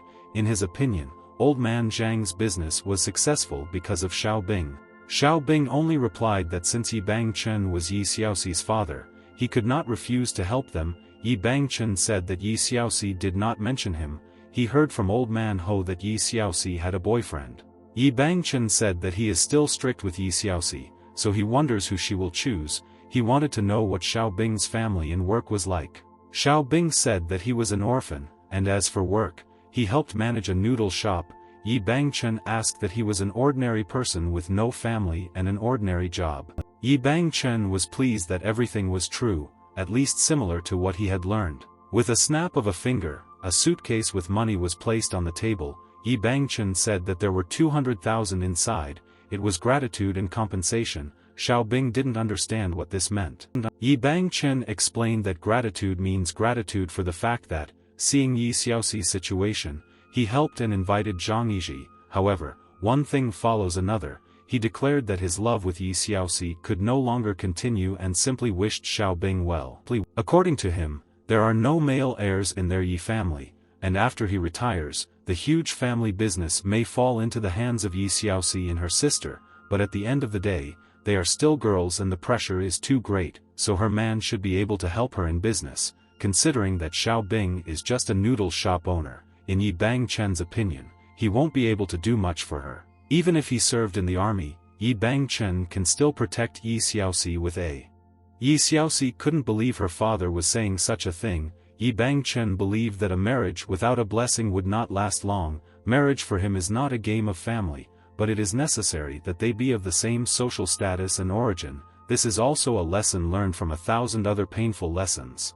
Yi Xiaoxi didn't care about this and reminded her that she originally invited old man Zhang and her father promised her one thing. Yi Bangchen only replied what he said if he can do it, but for their own Yi family, he can't do it and apologized. Yi Xiaoxi called him a deceiver and ran away crying. Yi Bangchen turned to Xiao Bing and asked him not to let his stubbornness hurt Yi Xiaoxi. After all, if he really loves her and suffers because of this, then he should let her go and it will be better for everyone, in his opinion. Turning to Xiao Bing, he noticed that he had fallen asleep. Xiao Bing apologized for this and asked him to repeat what he said. Yi Bangchen was shocked by this. Yi Bangchen reiterated that his relationship with Yi Xiaoxi could no longer continue. Xiao Bing thought that this matter was not as difficult as her father imagined, but in his opinion, Yi Bangchen wanted too much. Xiao Bing stated that even though he is just a noodle shop owner, he does not have such huge ambitions as achieving the status of the Yi family. He said that he once saved Yi Xiaoxi and it was normal for her to treat him well and Yi Bangchen has no right to blame her. Yi Bangchen heard him and agreed with him. Xiao Bing also understood Yi Bangchen.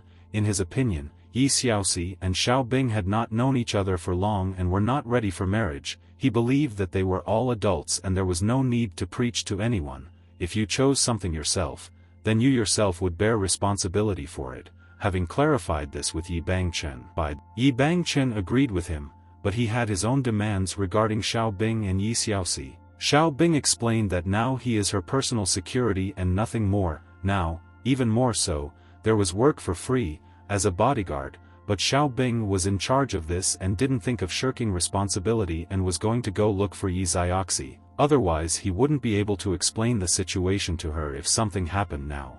Apologizing that he had to leave him, Xiao Bing left. Bodyguard Yi Bangchen was angry that Xiao Bing had no manners at all. He noticed that Xiao Bing dared to insult Boss Yi several times and proposed to drive him away. Yi Bangchen asked not to be so rude, since he was their invited guest. But he was pleased with this meeting, since he had not met such young people for a long time. With a strong and unshakable heart, in his opinion, Xiao Bing's foolishness and charisma are not inferior to him. If he really were an ordinary noodle shop boss, then when he met him, he would have shit his pants from fright. He felt sorry that Xiao Bing's social background was not suitable. He ordered to check him again and find out which army he was in.